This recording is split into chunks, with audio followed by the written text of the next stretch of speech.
Okay, this is the Board of County Commissioners work session on February 21st, 2012. It's 1 o'clock, and we're going to begin with a citizen board interview with Doug. Is it Luke's? Good. And Doug is here right now. And Jody, do you want to tell anything about the translator board first, or do we just want to begin with Doug's interview? What was the purpose of the translator board, Jody? The translator board, we meet 6 times a year, helping guide staff on and make recommendations to the board on policy of what companies or what radio or TV stations we broadcast. They help us make some decisions or guide us in what they would like to see happen on the sites, whether it's a condition report or just mostly what stations broadcast from our sites. Okay, thank you, Jody. Thank you for being here, Doug. We appreciate it. Does the board have questions for Doug? Who would like to begin? Rob? Thank you for being an applicant and volunteering to volunteer. What's your interest in the translator board? I've watched it. I've used it for a long time. It was the only TV here and for a long time. So I've appreciated the service that it's provided. I've watched it grow. Kind of always been interested in how it works and what the potential is for it for the future. So I thought the best way to do that was to start to get some contact, and I found out that there was actually a vacancy, and thought, well, being self-unemployed, I've got some time, so the best way to learn about it is get involved with it. You mentioned potential. What do you mean by that? Well, it's grown so much, with the new digital age and all. I don't know what other services it might be able to provide. But by getting involved, maybe I can become aware of what's going on out there. I think that not everybody knows that it even exists. So let's see if I can help to somehow get it more in the forefront. There were some recent changes in the programming that I really miss Telemundo. And I think there might be others that do miss that. So kind of wondered, what the politics behind it, how it all works, and so let's see if I can add anything to it. Board, Jack? Yeah, obviously, thanks. It's great for the application. Last election cycle, we were approved by the voters to expand the possibilities of what we could do with it, including internet, broadband, whatever. And do you have any background in any of the technologies, or other than maybe personal use? Just the personal use of it. I really enjoy technology. I'm a little bit of a computer geek, I guess, but I don't know. The technology that's out there would be interesting to learn what is available, and it changes so fast. It's just an interesting field. It'd be nice to see Pickton County kind of lead the way in it, if that's possible, or at least pick up on the successes of other areas. Rachel or George? Rachel? Yeah, sure. Again, thank you for being here. What do you think you will bring to the board?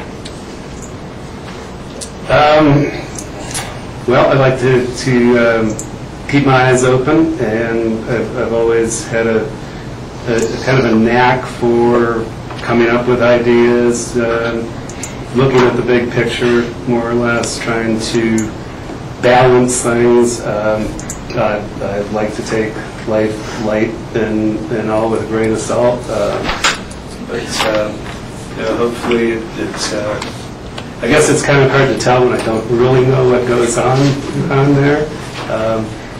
But I know that anything I've done before, I've been able to add to it. So. Thank you. George? Doug, first I want to know how I can apply to be a successfully self-unemployed house husband. Where do I apply? Depends on how you define success. Yeah, I guess, could have been in the building industry there up until about 3 years ago. That would have helped. My question actually is, the translator is funded by a very small mill levy from Pickens County voters. And there's always a few who question the need to support the translator, specifically for TV, where TV is accessible throughout for most people via cable or satellite. And so the comments I hear occasionally is, why should I be paying property tax for the translator for so few people who actually use it? How would you respond to that? I use it, and while I can't afford to pay for dish or cable or DirecTV or those other things out there, I would rather not have to pay for it. I'm pushing, hopefully be unemployed and retired at some day, and I think that there's going to be a whole lot more of us that have more of a fixed income. The TV was set up, from my understanding, it was all allowed back in the 50s as a free service. That's what the whole broadcasting thing was set up.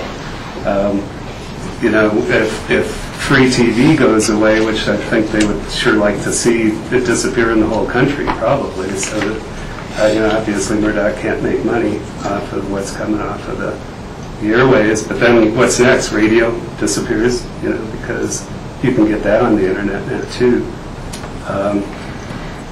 I think it's important. I think there are a whole lot of people that would use it more if they knew about it, especially with the new, I don't have good reception even where I am in Holland Hills, but it comes in a digital quality. It's as good as what's coming off the dish.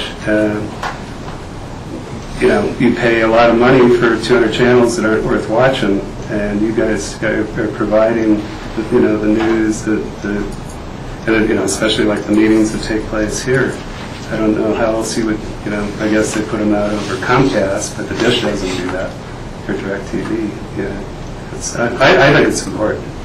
I would really like to see it expanded, and if there is a potential for broadband, I think that could even promote it more. I think that if there is a good variety of things available on there, more people might use it more. Thanks. Doug, I see you have a degree in hospitality from Aspen State Teachers College. How do you think that's going to help you? Well, I always like to bring humor to the table, so I hope that will help in the translator. It's life's too short to take it too seriously. Okay, thank you. Any further questions for Doug? I'm definitely impressed that he's got a BS degree. That's really good. Well, I think I went anyway. I don't really remember. Okay, Doug, thank you very much for coming, and typically we consider your application and all the other applications, and then we respond at some future date. Keep in touch with Jody, and she'll keep you abreast of our decision. Thank Michael, you. may I clarify? Jody, I assume you would be aware of board members. One of the members is not reapplying, Yes. and so therefore we have 2 regular members and 1 alternate spot. To Is fill. that correct? That is correct. Good. Thank you. Appreciate it, Mike. Okay. Thanks, Doug. Thanks, guys. Anything else? Thanks.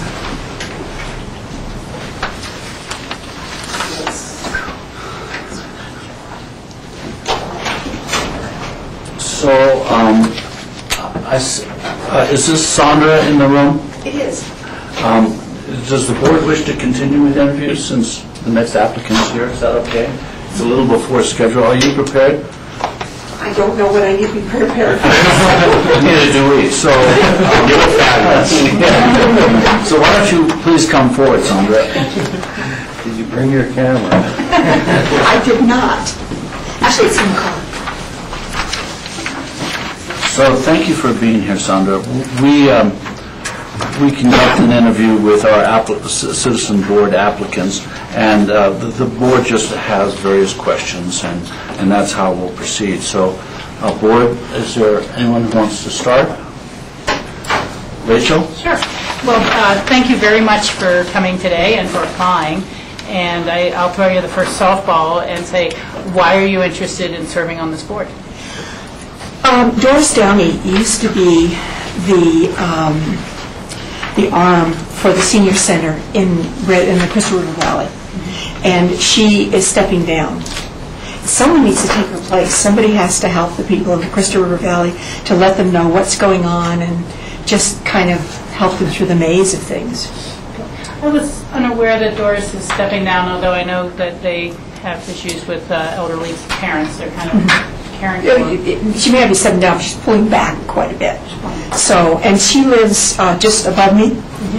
So we talked about this, and she said, do it, do it. So that's why I'm here. And is the travel commitment to the meetings Yes. okay with Yes, you? yes. Thank you. George? Hi, thank you for applying. Have you been involved in other community organizations, nonprofits, served on any other boards in the past? I served on the Crystal River Caucus for 9 years. I also was, I had held various offices during the building of the Crystal River Master Plan. So I was very instrumental in that. And have been on the board of directors of the Redstone Community Association. Does that help? It does. Rob? Hi there, thanks for applying. One of the demographics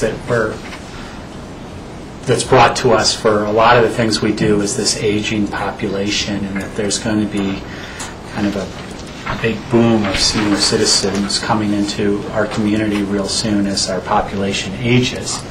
In your opinion, what is it that you think we need to do to prepare for that? What guidance would you give us in getting from where we are today to where we need to be tomorrow? I'm part of that population.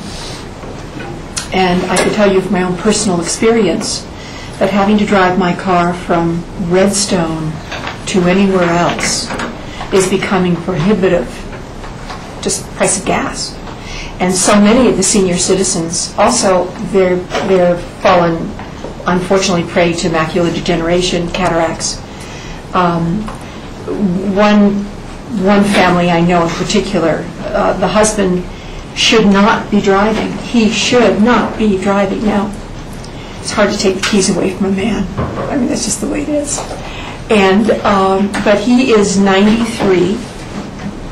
And he's still driving making that drive from Redstone. Now, I drive them during the winter to church and things like that because, frankly, he just can't handle it in the snow. But this man is on the road, and sometimes at night, and he should not be.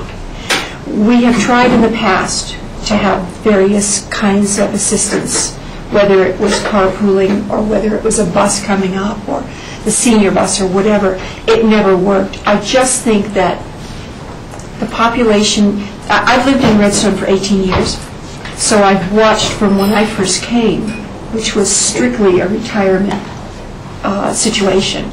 I think 99% of people there were retired, to now where we have families with children and all kinds of things. I mean, the demographic has really, really drastically changed in the last 18 years. But we still have a lot of seniors. We still have a lot of people that are just dug into Redstone, they're dug into Marble, and they need some kind of help. And in the past, it has not been successful. We've tried. Absolutely, we've tried. I'm not sure what I can do to help that. Certainly, one of the things I have planned is to become much more vocal in our local newspaper. Maybe write a column each month for the seniors specifically, just to let them know what's available. I talked to several seniors. I went to Senior Day last Sunday, a week ago this Sunday, and I had never gone before. I either missed it, didn't know about it, whatever. And all these people that I know, because I'm coming back going, whoopee, it was great. And they're all going, I didn't know that was there. Now, the Senior Center sends out their brochure every month. I get it every month like clockwork. But I have to tell you, I think a lot of the people just toss it. They're not looking at it, they're not looking for it. So I think perhaps writing a column, and I'll talk to Alicia about this, writing a column in our local Crystal River newspaper might be helpful to let people know that these things are available. I'm not sure what the transportation, how that can be, settled, but I think, again, with a lot more publicity, it might be helpful. I don't know. Absolutely. Thank you. So, Sandra, it says here that you meet the third Wednesday of every month. It doesn't say every month, but it says the month, so I'm assuming it's every month. So that's an obligation that you can meet? It is. Okay. Do you know Marty? And Yes, as a matter of fact, I just saw her a minute ago. she's right behind you. And you think you can get along with Marty? So, Okay. Thank you. question is, could she get along with me? I appreciate it. Any more questions? Jack? Yeah, thanks for the application. So I'm sensing that the thought to get involved was generated by your friendship with Doris, who certainly we all know and respect immensely. Have you been to the Senior Center and participated in any of the programs Not or as the yet. classes? Not as yet.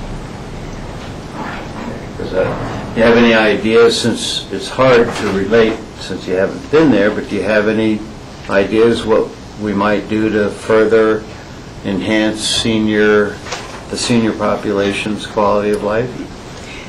Within, you've already mentioned a little connection certainly to transportation, which we did try, and I we know. did fund, I know. and It didn't work. funding is everything, and it wasn't used much, Right, to I my understand knowledge. that. So. And that's why I say I think, I don't know. I mean, I'm really flying by the seat of my pants. I have to be very honest, coming into this without any knowledge. But possibly, with a little more maybe local publicity. We were just saying, Marty, I don't know if you were here, I was saying that I'll talk to Lisa about writing a small column in the Crystal River paper, and because I used to own that paper and I used to run that paper before Elisa took it over. So, I'm very community-minded. I love my community. I adore my community, and my community comes up here. It's Aspen. I remember looking at houses when I first came here, and there was Garfield and Eagle, and I said, no, I want to live at Pickett Common. So I'm not sure what I can do about that. Marty and I have talked to, I teach photography at CMC for continuing education, and I also teach beginning MAC.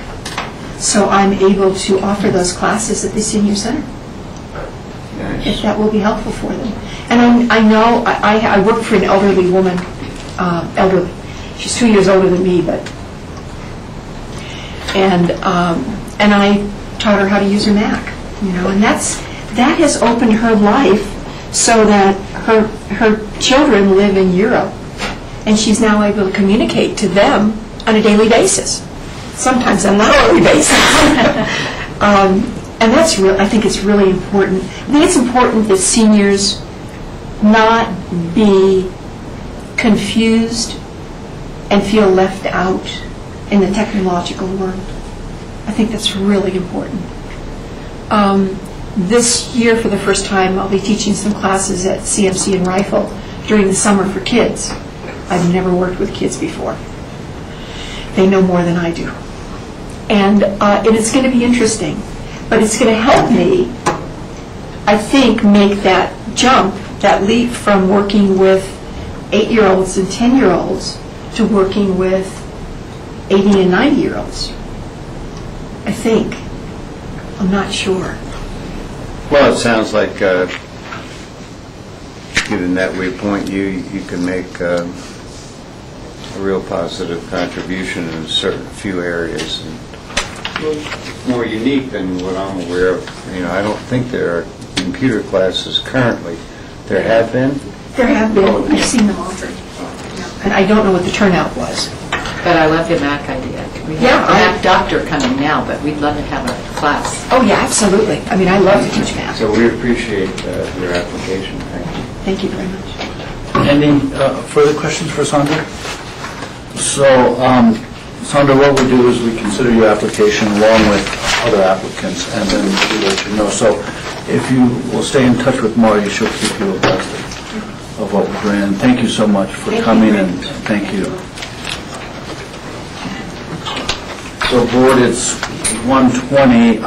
We have scheduled at 1:30 presentation about the mobile home park. It's actually about the Basalt Community Campus. So do we have anything we want to discuss until then? Do we want to go to MOIs? Since we have to be here at 1:30, it's appropriate, but why not knock off something early? I think they're both pretty big ones. Yeah, I was going to say, Future agendas, maybe? Let me ask John a question. John, are the Basalt Library Board interviews still scheduled for February 23rd? They are scheduled for February 23rd. That was one of the things I was going to talk to you about, though. There has been some schedule changes to accommodate the board members, and the fact that we now have 21 applicants.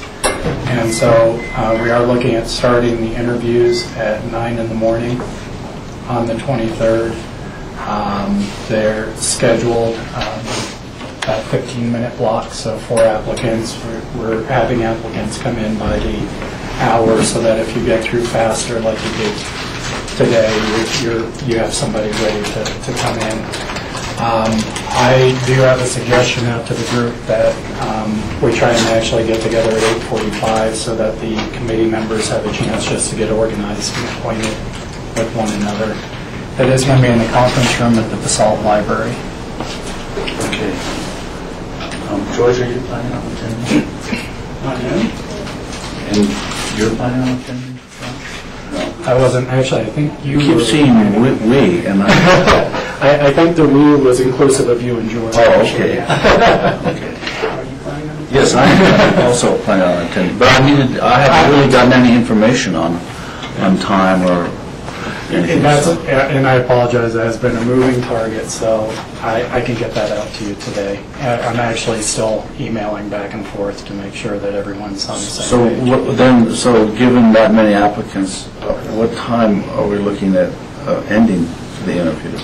Well, you're going to, the interview schedule goes through 1 o'clock, I believe now. Let me pull up my latest here, Michael. 2 o'clock. Yeah, I think the last block starts at 1 o'clock.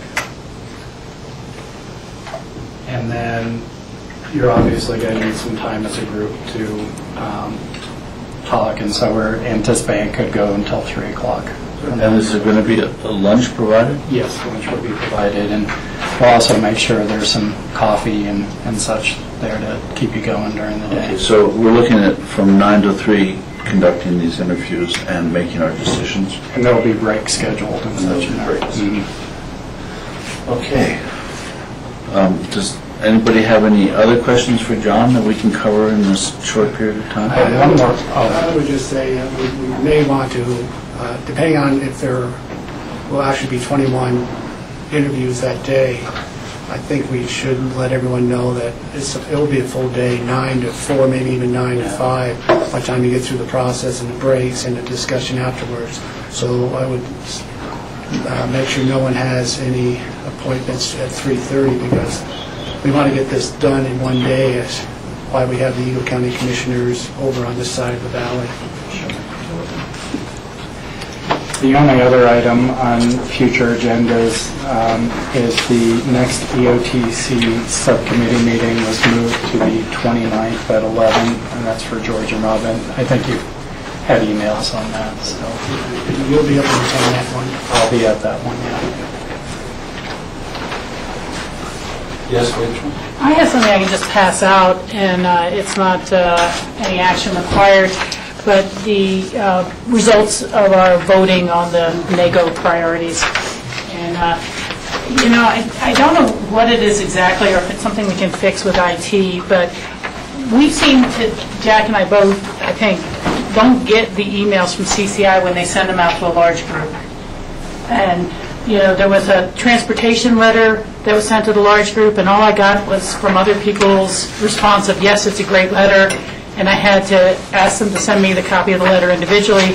And then when I asked for this information, because I couldn't find it on the website, they said that they had sent this email out last week. And I don't know if you got it, Jack, or anyone else, but I sure I've didn't. never seen this. And so happened before. it happens before, so I don't know if it's just, again, when it's a large group, that it's automatically rejected as thinking that's spam, or we need to do something about the CCI addresses, but it was at least 2 emails I noticed on Monday that I had not gotten. And so, anyhow, that's kind of what came out of our voting, and they'll be working on some prep to bring it forward, and it seems to be a very reasonable list of things for us to be advocating as the Colorado delegation. It looked like most, majority are the ones that we had. Picked as well. So, it's good. Thank you for that, Rachel. And John, you'll talk to the IT department about blocking of those CCI. I just sent an email. Okay, thank you. I see Michael McBoy and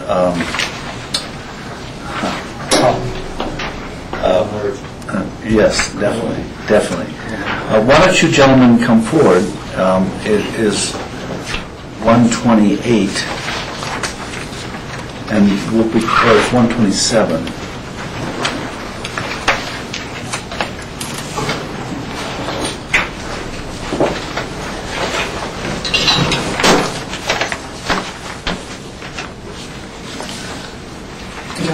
How's it going, Mark? We can project the maps and such from your memo if you find that helpful. We only have an hour, so I think just, Okay. giving a brief overview of the project, and we'll get right into any questions you might have and go from there. We hope this is the first in a couple of different conversations we have with you about this project. First of all, thanks for having us on the agenda. Carl, I'm sorry, why don't you introduce Okay, yourselves sure. and then explain just your titles, your affiliation. Colin Laird, I'm the Executive Director of the Roaring Fork Community Development Corporation. Michael McBoy is the President of the Board of the Roaring Fork Community Foundation and also on the board of the Manaus Fund, which is an integral partner in this project. I would like to just give you an update on the BOCC Community Campus and also explore the possibilities of Pickens County becoming a partner with the CDC and the town of BOCC on the project. As you know, it starts with the Pan and Fork Mobile Home Park, which we bought in the summer with the town of BOCC for $3.25 million. The town put $1.2 million in, and we put the balance in. And the reason the town put the money in is they would like to get a riverfront park along the Roaring Fork River that deals with some floodplain issues and also gets a really nice park in their downtown and helps deal with some of the issues related to the redevelopment of the commercial aspect of this project. If you remember, we were involved in the redevelopment of the elementary school in Carbondale into the 3rd Street Center. And when we started with that project, it was pretty important that the town of Carbondale was on board. In this project, we've been able to work very cooperatively with the town of BOCC, so I think we're off to a great start. But like at 3rd Street, we had to get other public support to make this work and convince foundations and individuals to put money into it. So we were able to convince Garfield County, DOLA provided funding for 3rd Street, and in this case, in BOCC, we're talking with Eagle County. We've already had a meeting with them over in Eagle, and they came for a site visit just a couple of weeks ago to talk about partnering with the town and us on redeveloping this site.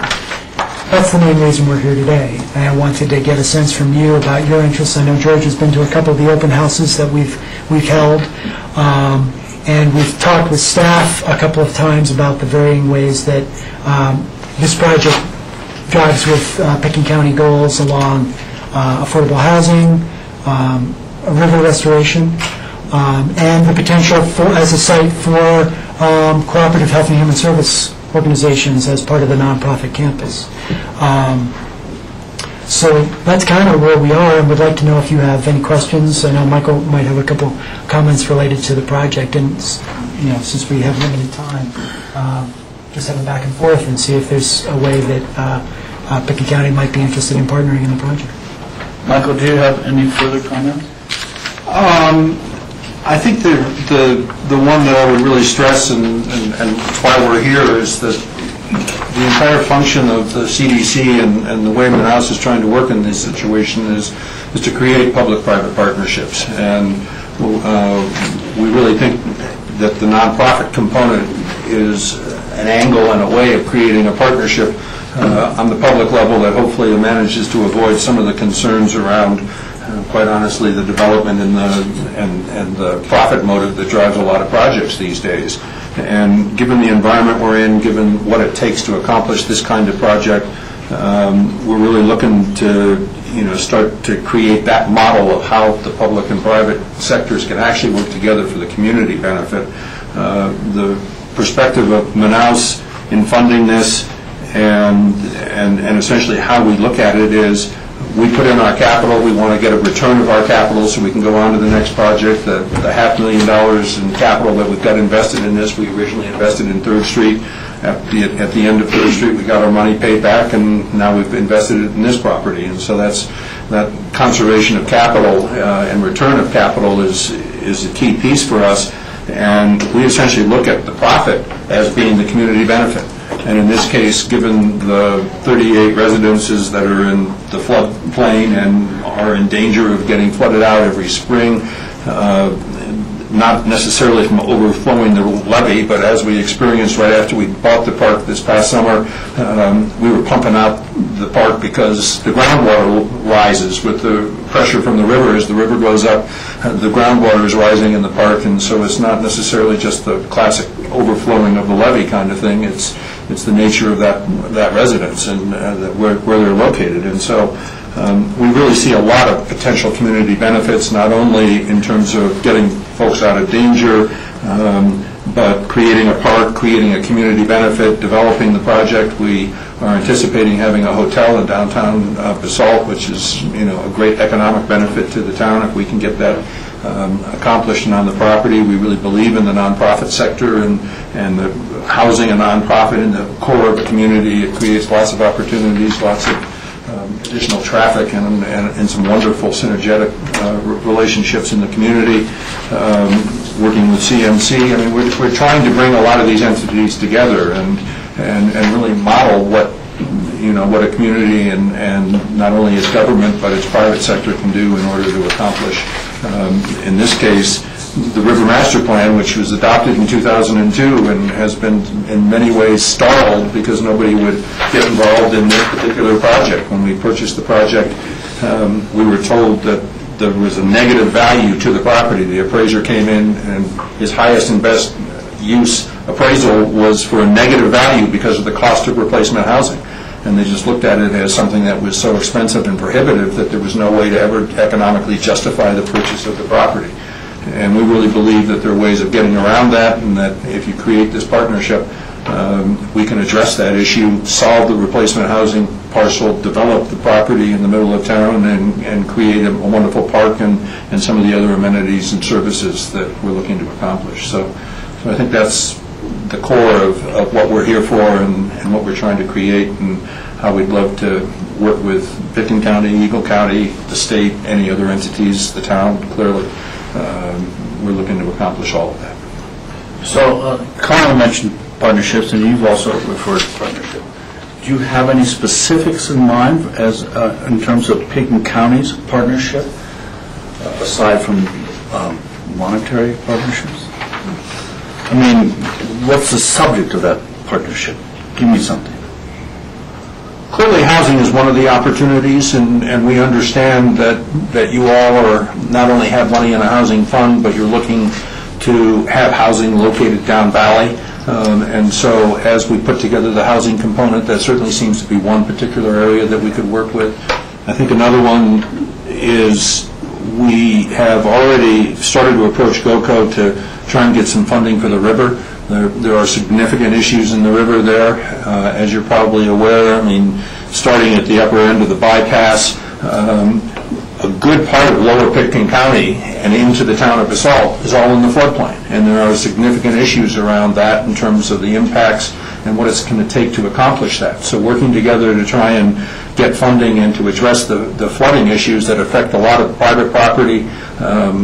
It also affects the Roaring Fork Mobile Home Park. If you're looking at that picture on the front page here, you can see that the Pan and Fork is right there in the middle of town, but right across the river is the Roaring Fork Mobile Home Park, which is, as I understand it, the last mobile home park in Pitkin County that hasn't been essentially privatized or sold to its residents.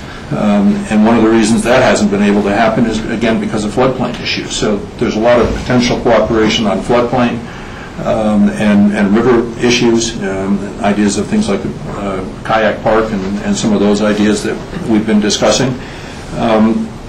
We also see a real potential for essentially health and human services. We really kind of are fascinated by trying to help Pitkin County and Eagle County cooperate.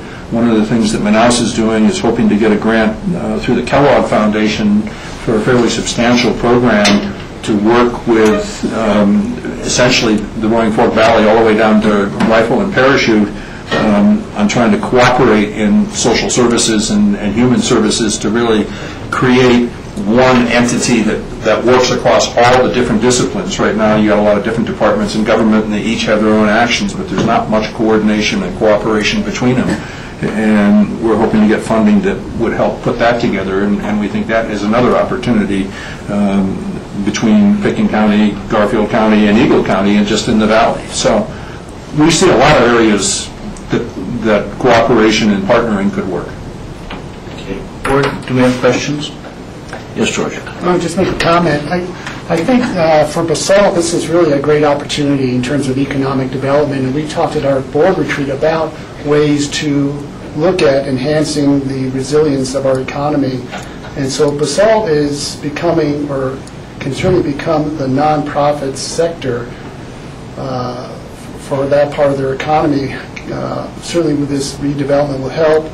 The Roaring Fork Conservancy going in, the proposed Rocky Mountain Institute moving down there, the potential of the continued care facility in BOCC, CMC coming. So it's great opportunities. I think there is a role for us to play, whether it be housing or certainly along the river corridor. I think is certainly a strong potential, given that through our Open Space and Trails program, we've already purchased substantial land, which gives us riverfront access from that upper bypass bridge all the way to the end of town site. And the kayak park, we've talked about that in terms of expanding that from the original area to flow right through the town of BOCC. So I think those are exciting opportunities for us to continue to see whether we can partner, how we can partner with you on that.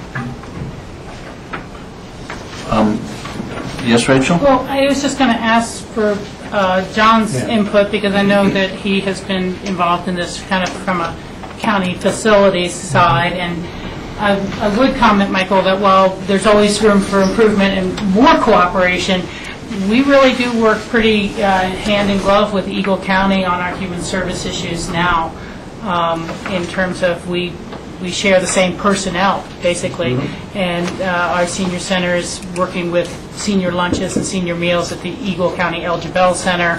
And so there already is a lot of cooperation. You may have spoken broadly, but you said there's not any cooperation, and there is a lot. We all know we have small markets, and working together across county lines has been a goal of ours for quite a while.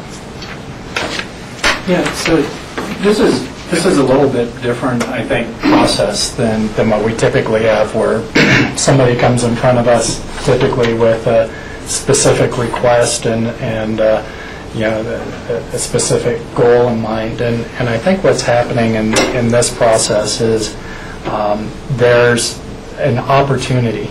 There's an opportunity for potentially a lot of different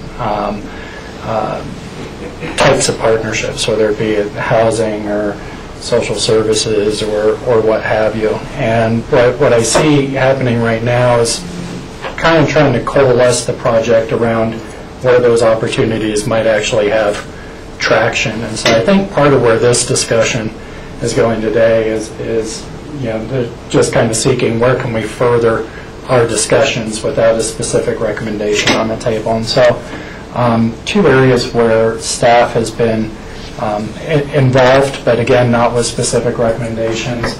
On the human services side, I know Nan and her counterpart in Eagle County have at least had preliminary discussions, just kind of looking at, well, for the services that we're providing in the Mid-Valley, are there some that would make more sense to maybe try and deliver at a location where this community campus is, just because of where people who need the services are located, or what else might locate in the campus area.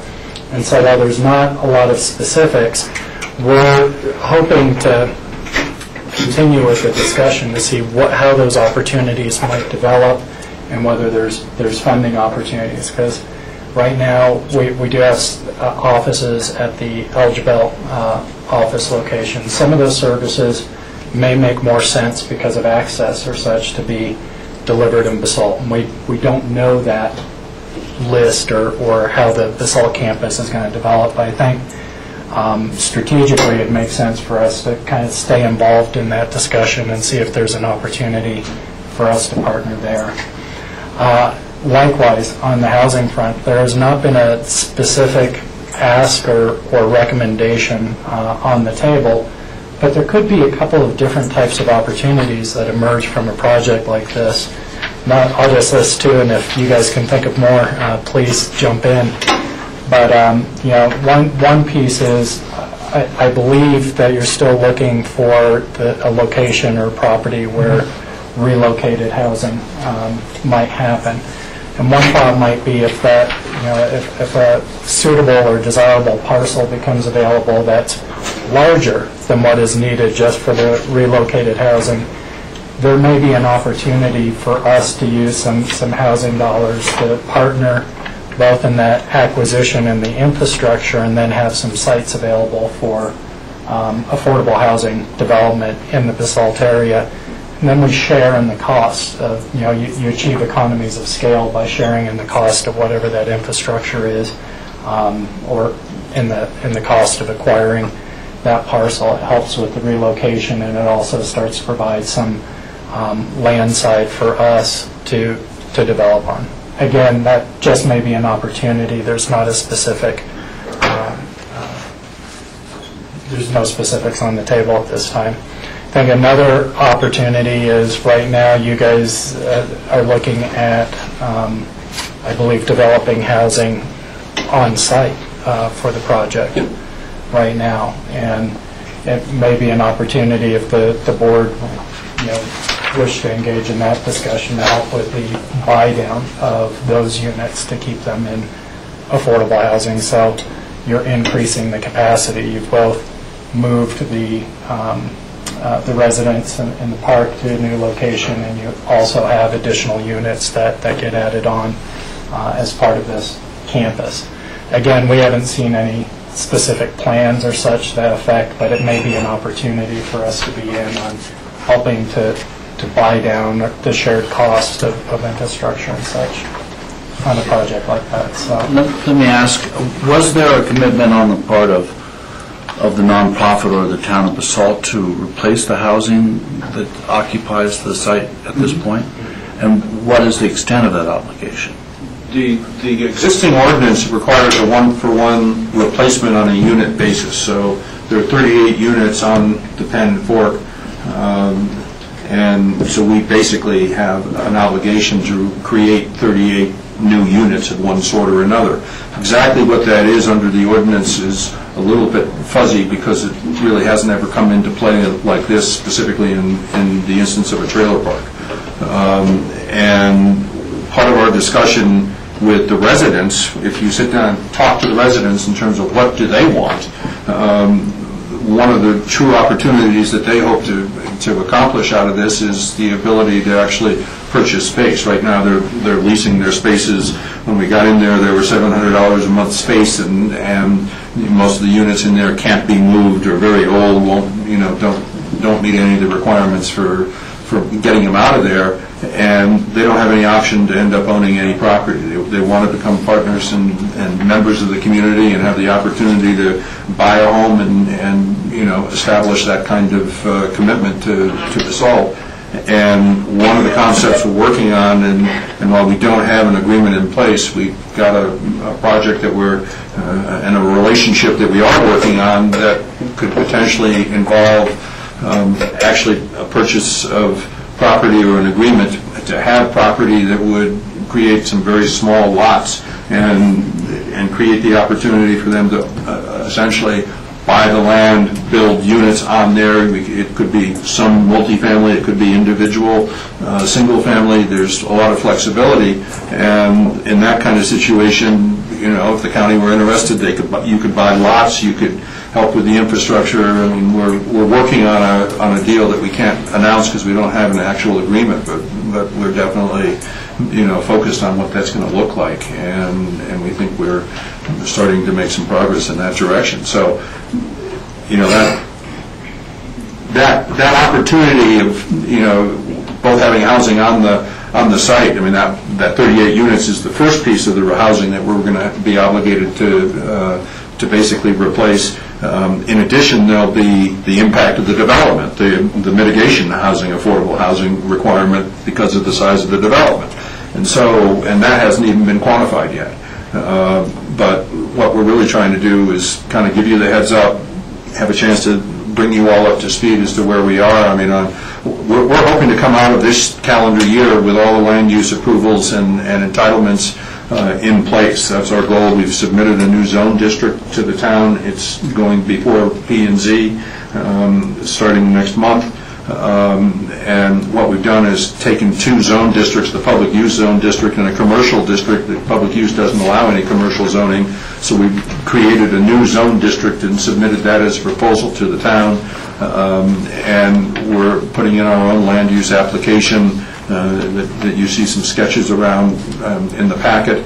And we're expecting to have that go through the land use process, and hopefully by the end of 2012, we're going to have an entitled, subdivided piece of property, and our goal is to start working on getting residents out of there by high water 2013. That's pretty ambitious. It's a pretty quick time frame, but that's what we're shooting for, and we think there's an opportunity to actually start accomplishing that, especially as we get support across a lot of segments of the community and governmental entities. Board, further questions? Yes, Rob.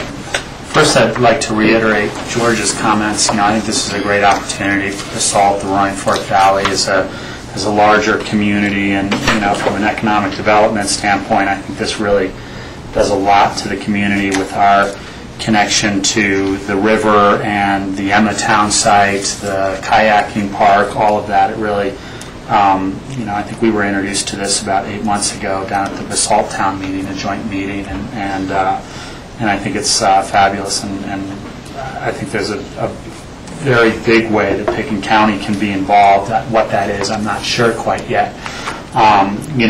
With that said, I wonder what the challenges are with the where the county line is in putting our mitigation dollars into housing in Eagle County. So I guess my question in general is, we're talking something that's not in our county, but it's part of our community.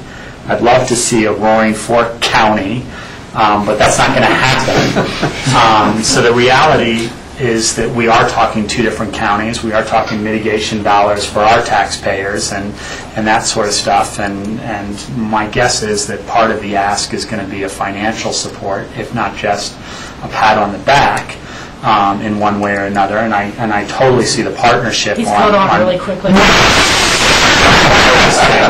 But my specific question is, what challenges have you researched already with that, and specifically to like the mitigation dollars and using those across county lines? That's the $10 million that's in our bank earning 0% right now, but we want to put that to use. We want our community to have a benefit from it, and certainly someone right across the county line is part of our community. But that's just one example. I don't know if you can elaborate on what other challenges you might see on this being two different counties. And where exactly is the county line, which wasn't drawn in on this map? It goes through the Roaring Fork Mobile Home Park. Yeah, so it's between the library and the post office? Is that where it cuts across? Kind of, yeah. Yeah. I never knew exactly where that line Half of the was. Roaring Fork is in Pickett County and half is in Eagle. So it's almost down the parking lot of the library and the post office. It's more or less parallel to the frame of the picture cutting across roughly between the library and the post office. Gotcha.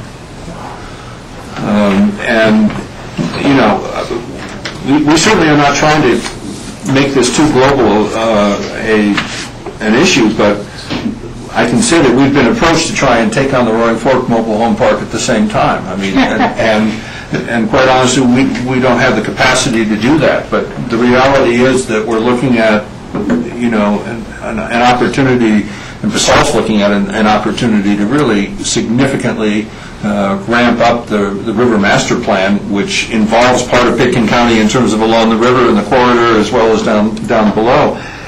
I guess from the point of view of the specifics, I mean, we can start coming back to you with additional proposals that get more specific. I mean, our understanding is, for example, that there has been something of a commitment to have some housing units that might be owned and operated by Pitkin County in Eagle County, that essentially the county line is not necessarily the determining factor as to where it should be. And I think to a degree,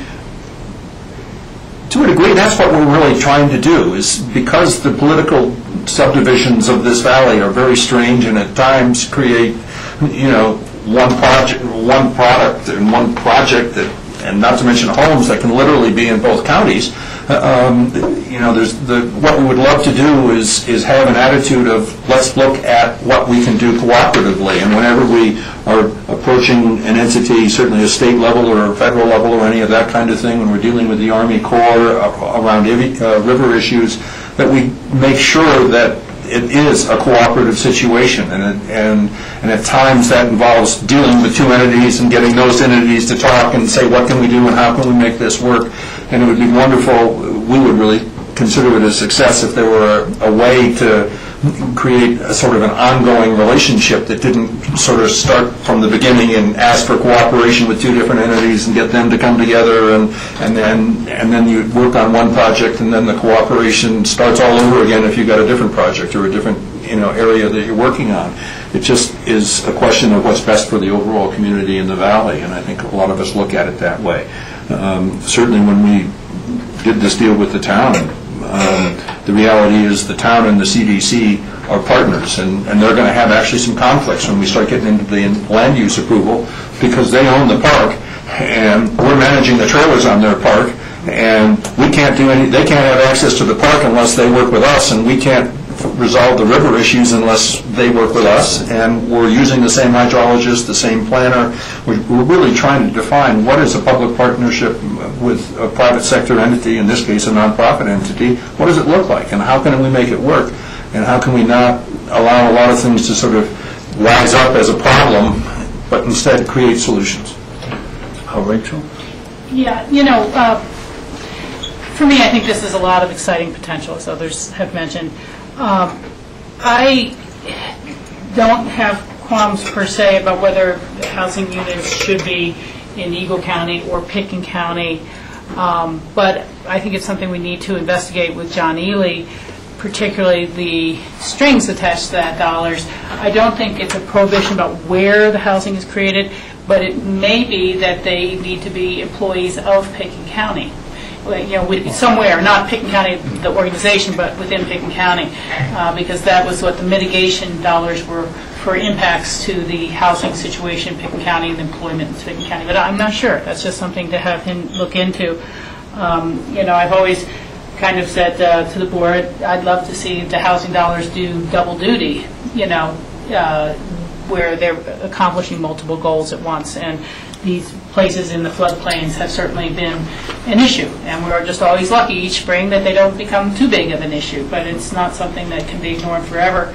I think that I really would see that the work and the planning for the water parks should be done in a way that's copacetic, if not one joint water park design, which may be too much.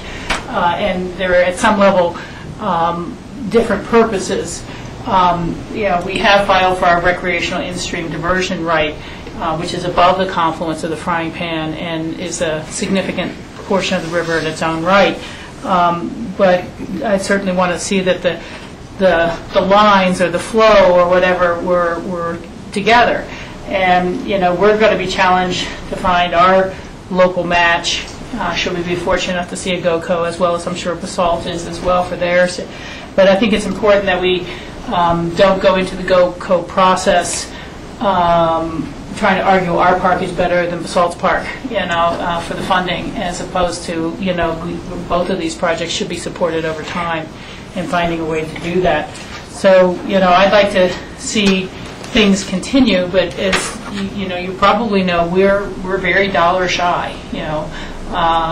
There's always more demands for the dollars than possible. We've just finally gotten to a point where we're funding $2 million a year worth of road improvements.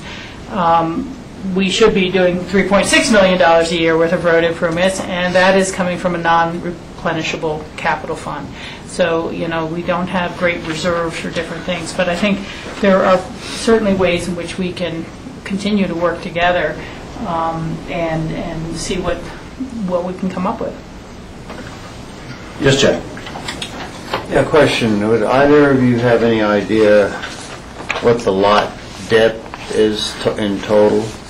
Or even what is proposed as mixed-use commercial? Just any idea? I mean, we've all driven by it a zillion times, but... You mean in terms of the financing of when we purchased the park? No, the linear distance. The depth. Oh, the depth. Across the lot, yeah, depth. Not depth. It's I want to say 120 feet. For me, that's an important question. 120 feet, Probably. roughly. So ballpark.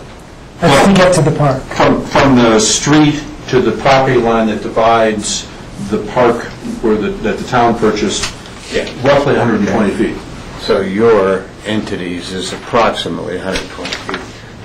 That's important for me, because to me, automatically, when I'm asked a question or looking at something, I'm thinking of mass and scale immediately about what you're doing. Mm-hmm. And it's in the urban area, so, you've got a little bit of advantage there from my normal hesitancy as it is. Mm-hmm. And we certainly are all familiar with the challenges of both of these parks due to the river and flooding, et cetera, et cetera. I think you've taken on a huge, huge challenge. And if anything could be spelled out bigger than big in capitals, it's bigger than that because of dollars. I mean, that's what it's about. Not intent, really positive goals, etc., but how to make all the pieces work. I'm very hesitant to invest dollars at this point. One main reason being is we haven't sat down, as we said during our retreat, and kind of, do we have a direction? We know we want to do something, but what does that mean? And so my comments are based mostly on next steps.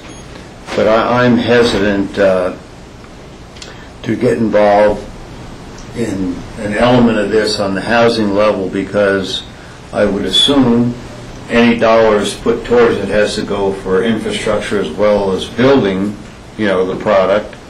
And how does the affordable housing responsibility, the replacement housing, is that keyed into the economic calculation? I mean, that's got to be, yeah, so, there's a lot of responsibilities on the table here to take care of before you move in, day one.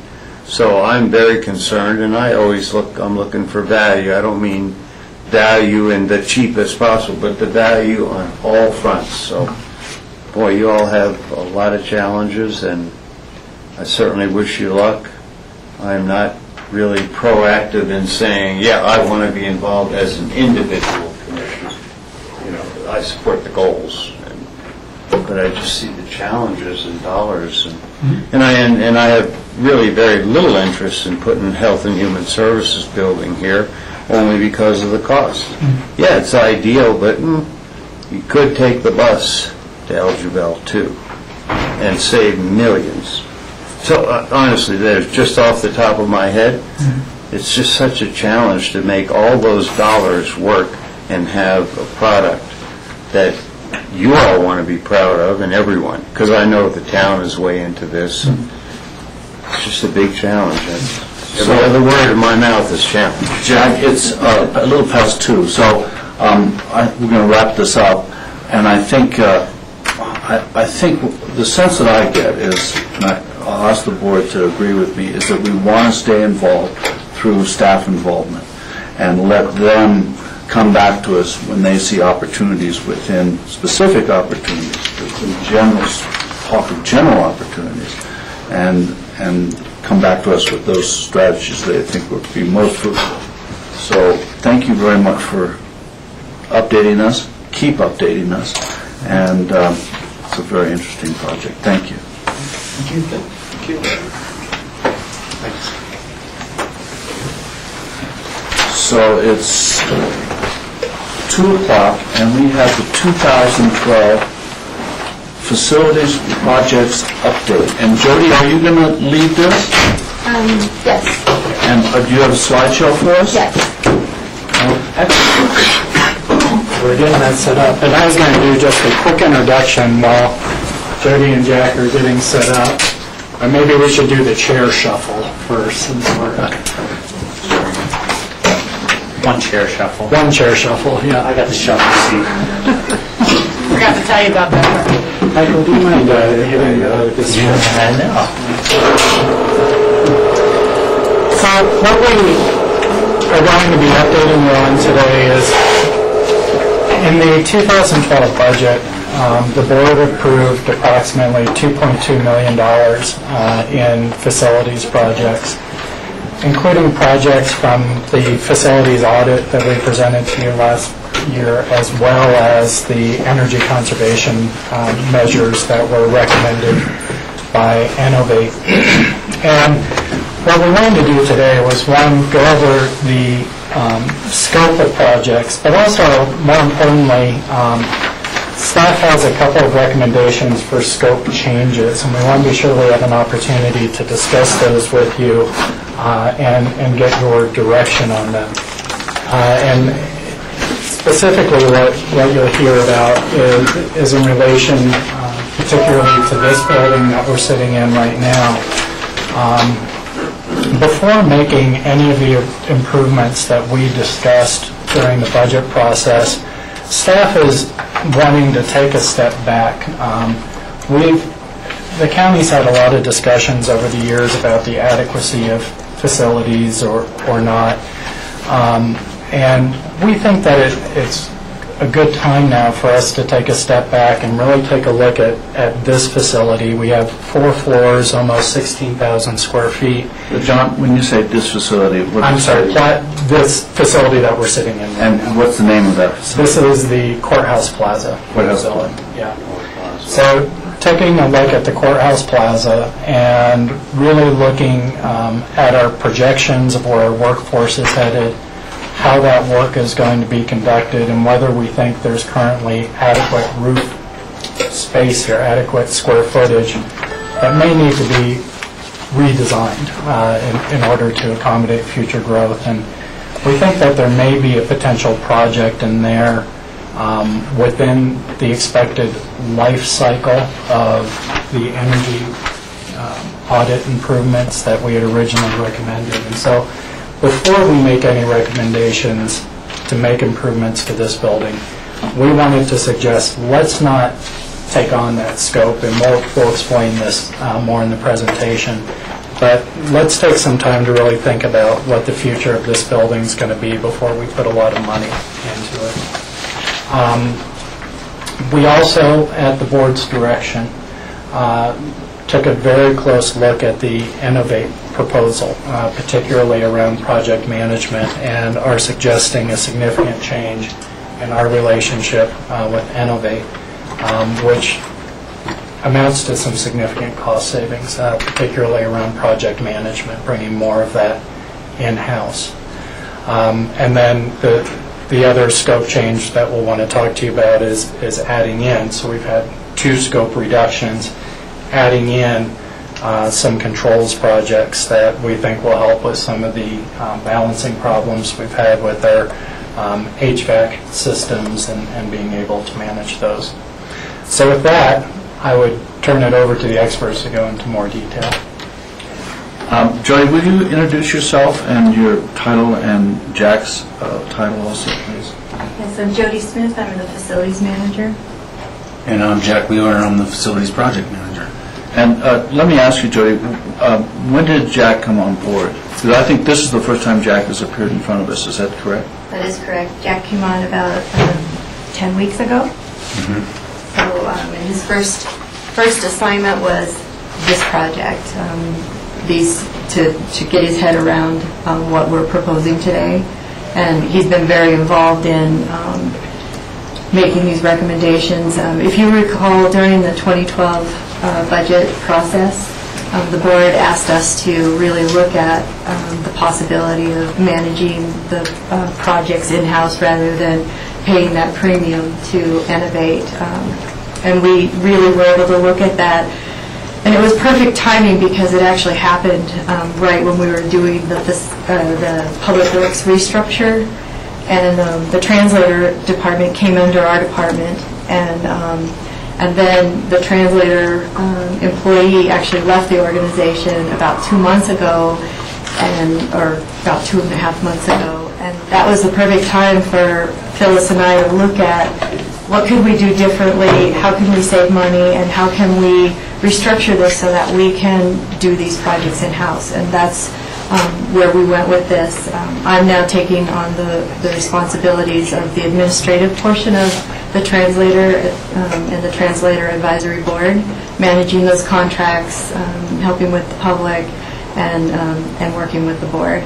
So I've taken on that, and with that, we've hired Jack as our facilities project manager. He's evaluated, and we're proposing the changes for some savings and then some additions as well today. Does that answer your question? Yes, thank you. What we're hoping to do today then is to just kind of go over and recap a little bit of the projects that you guys approved in November, and then look for direction on those changes that John briefly talked about on here. If you'll notice... Yeah, just, as you're going through this, Jody, are you also going to talk about how some of these projects may or may not be incorporated with the Innovate studies that they did for us? We'll absolutely talk about that.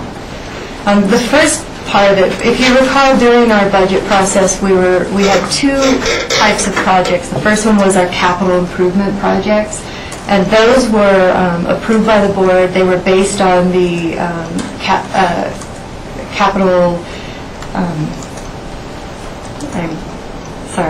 the facilities condition audit report that FEA did for us last year.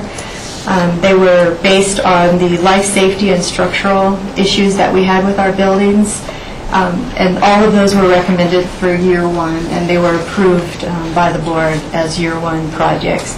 We took out and moved into the out years into our 10-year capital plan all those that were non-life safety issues, and those will be you guys have seen that 10-year plan.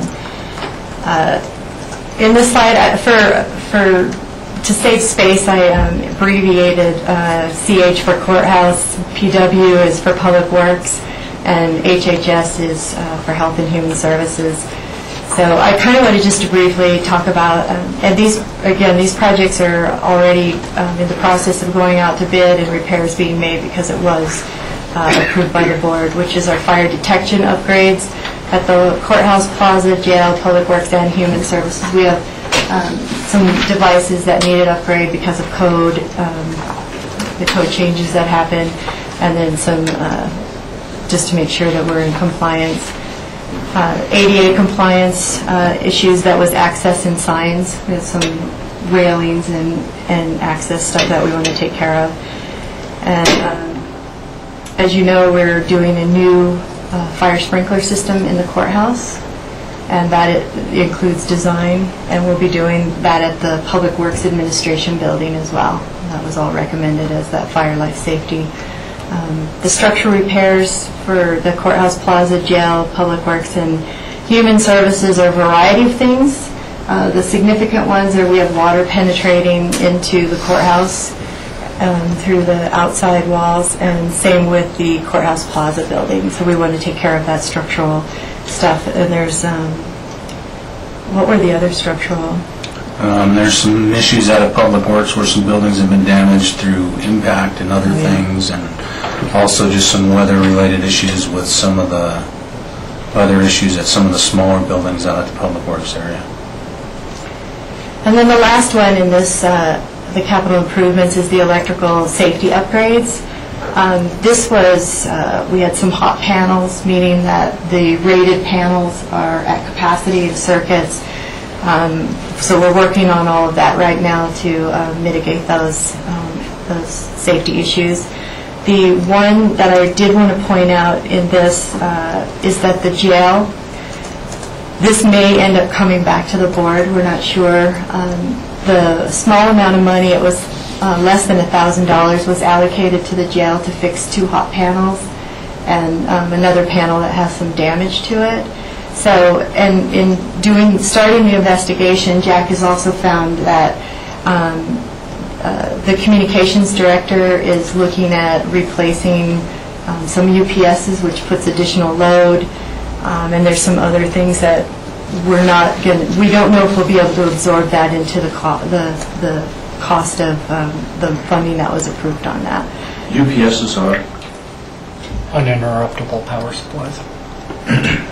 They're very large ones. They back up the 911 center, and so it's actually the transfer between when the generator kicks on, the UPS handles that in between. So we may end up coming back to you. We'll keep you guys updated on that in our quarterly reports, and/or we'll come back. Yes, George?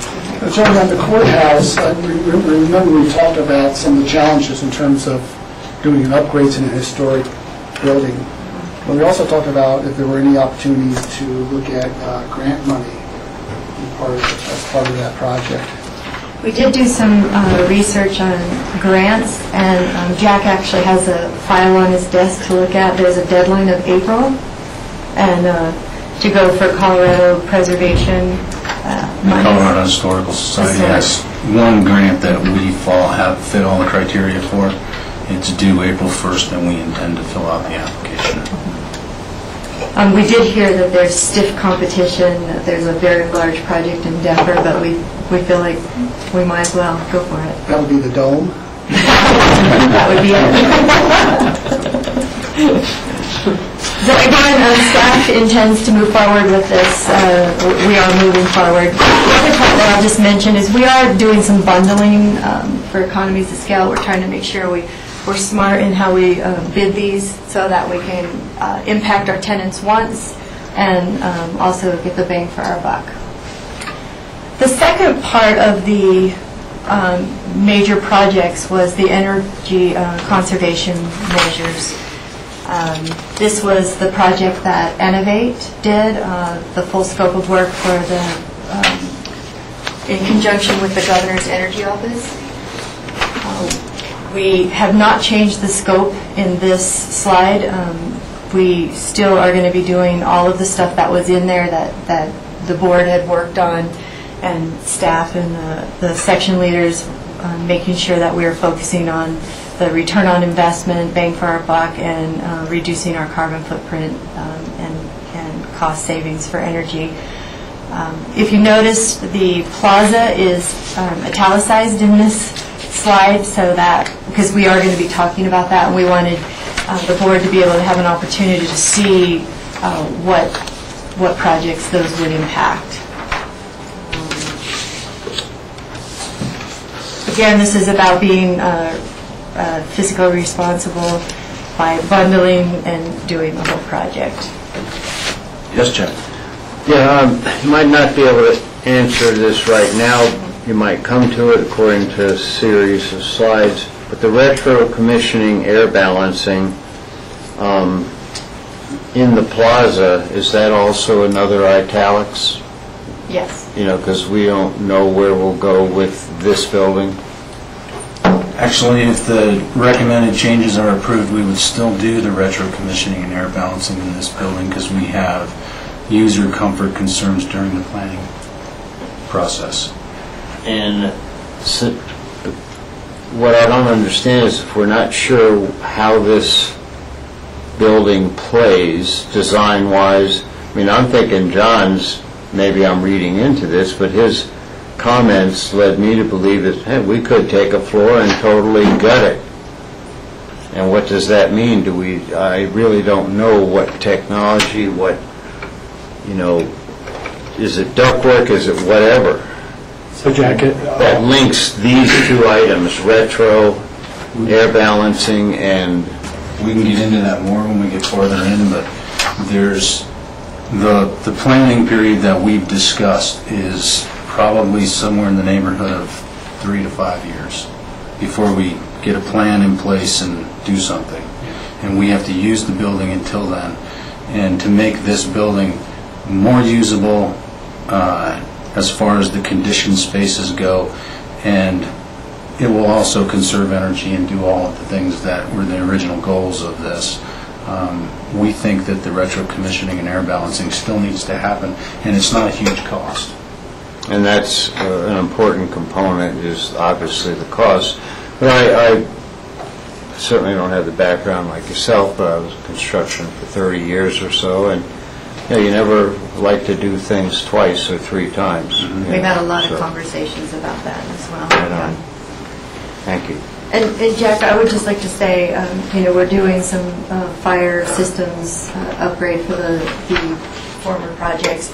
And one of the things that Jack is doing so that we don't have double expenditures, we're doing those upgrades so that each floor can be isolated when we're actually going to that into that construction, so that we can manage it better and not do it twice and take the whole building down. So we're thinking ahead.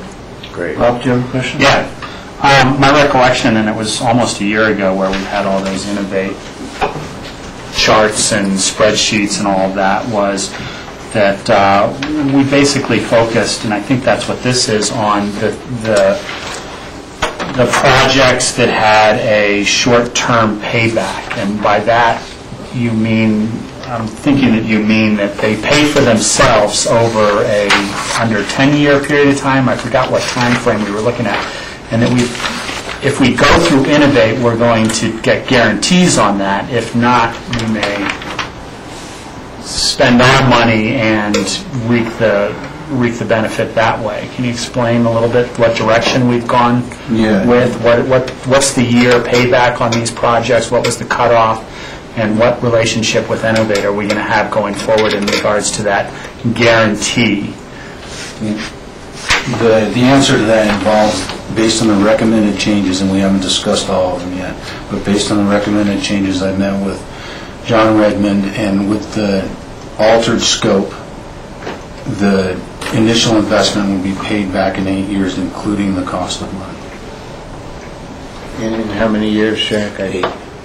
And are we using Innovate for those, so they're going to guarantee that to some extent, or how does that play into things at this point? No, there would not be any guarantee. We are engaging Clear to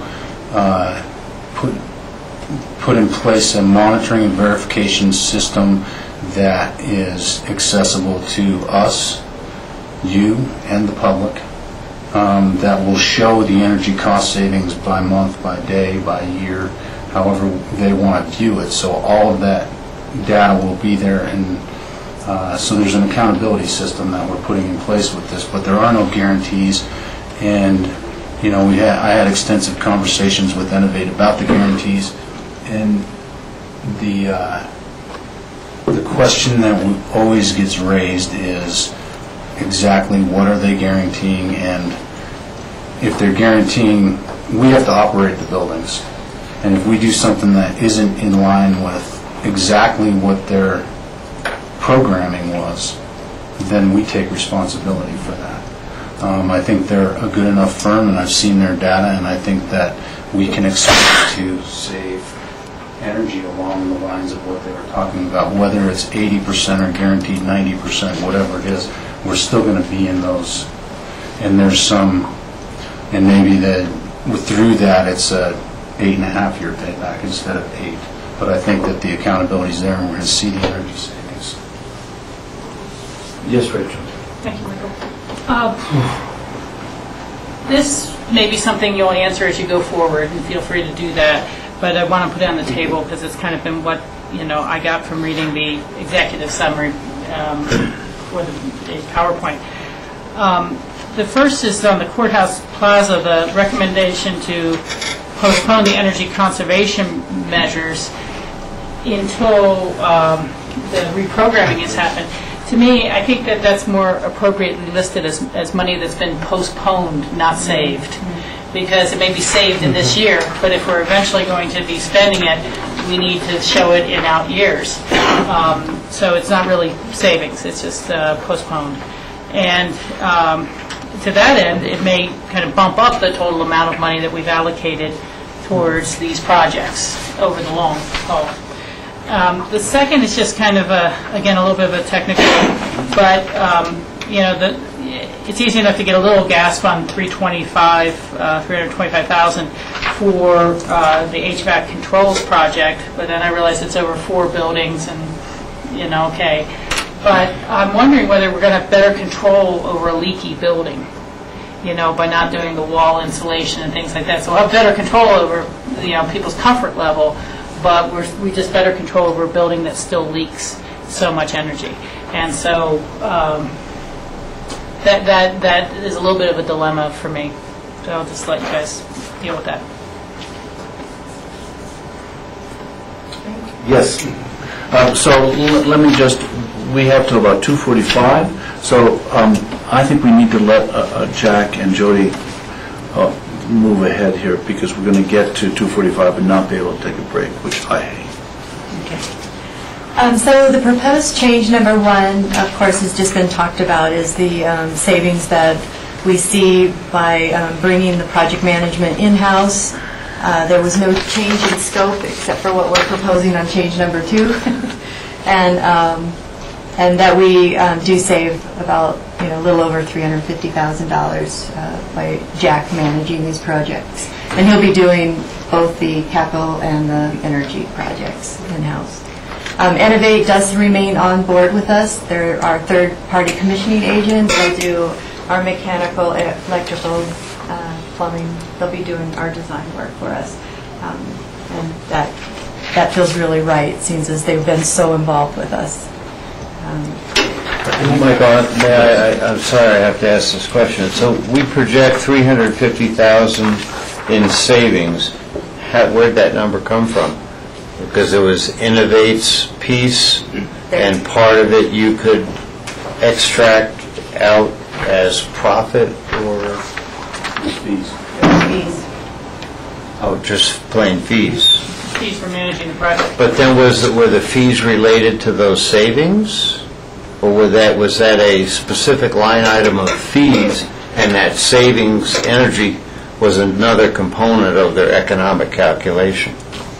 In their original scope that was approved, the measures that were approved in the 2011 and 2012 budgets was $1,088,000. Out of that $1,088,000, about $510,000 was fees that had nothing to do with the scope of work.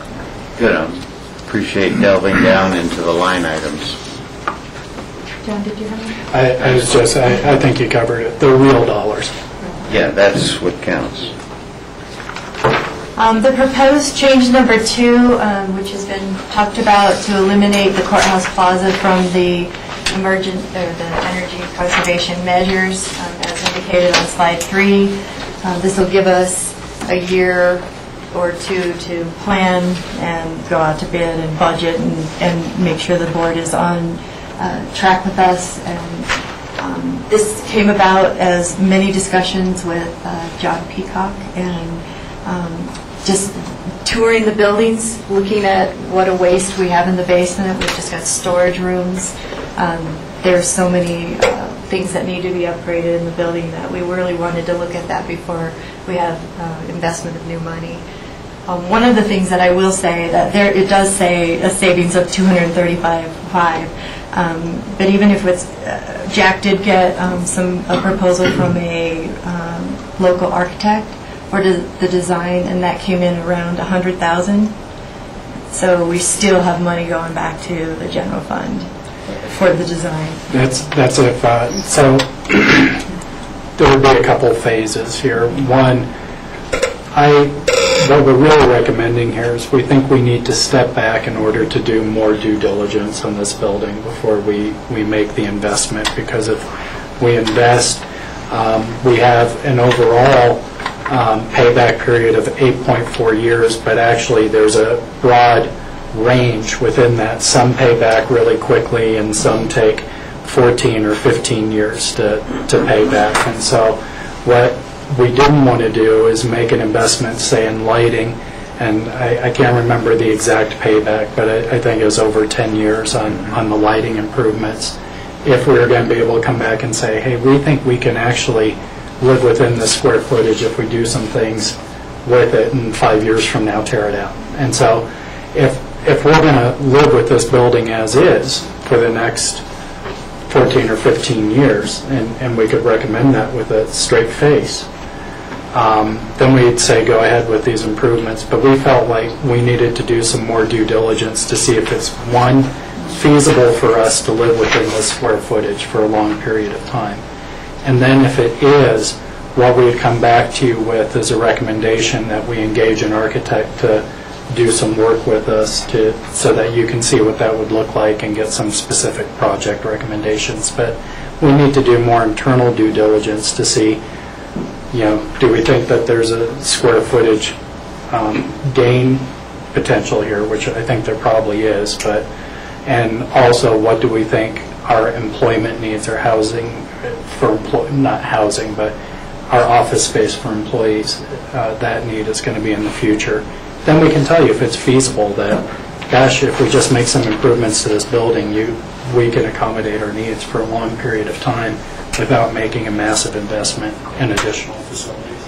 Just a quick question. So the time frame on that, would that be coming for us by next budget cycle or the year after? That would be our target, is to look at it maybe later, because our budget cycle starts fairly early in the summer, and it may be in fall where we could come to you with the internal feasibility analysis, and then saying we'd like to budget some dollars for some additional resources. And if we get to that point where we can't say it's feasible, it may make sense to move ahead, just like you said, maybe this is a delayed expenditure. We just feel like we should do some more due diligence before spending these dollars. Yes. The third proposed change that we have is the HVAC controls conversion. Some of the reasoning behind this is that we are with these projects, we have a major systems replacement. We have boilers being replaced. We have high-efficiency motors being replaced, and this would be a really good time to do that, is to make the conversion from Honeywell to Trane. We have, much of our equipment is Trane equipment, and we have Honeywell controls on that. That happened in the early 1990s, I believe. So we have these hybrid systems, and over the course of the last 4 years, we've had a lot of difficulty getting service from Honeywell. It's also very expensive. They bring their people out of Colorado Springs and Pueblo. Over the last 2 years, we've spent $60,000 with Honeywell. And we do have, at the Pickens County Library, we have it's a train controls and a train system. And we spent, over that same period of 2 years, under $6,000 with them. The reliability and stability of the train system and the local presence that they have in this valley and on the western slope is huge to us, and it really does show in the dollars.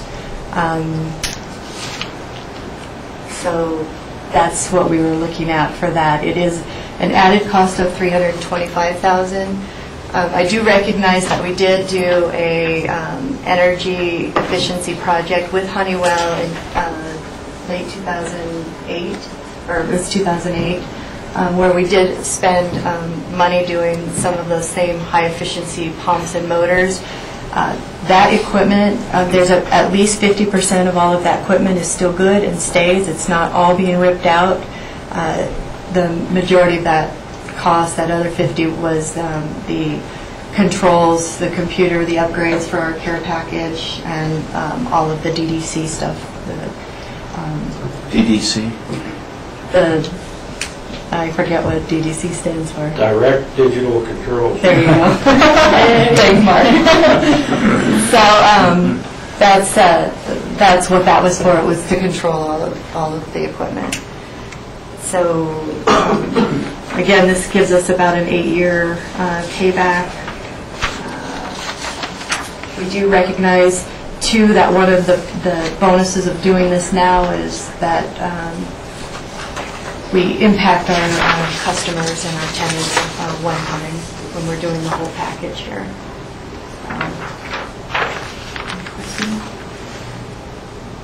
With that, I think Jack's going to go over just briefly over the budget summary and our communication plan, and then we'll turn it over to the board.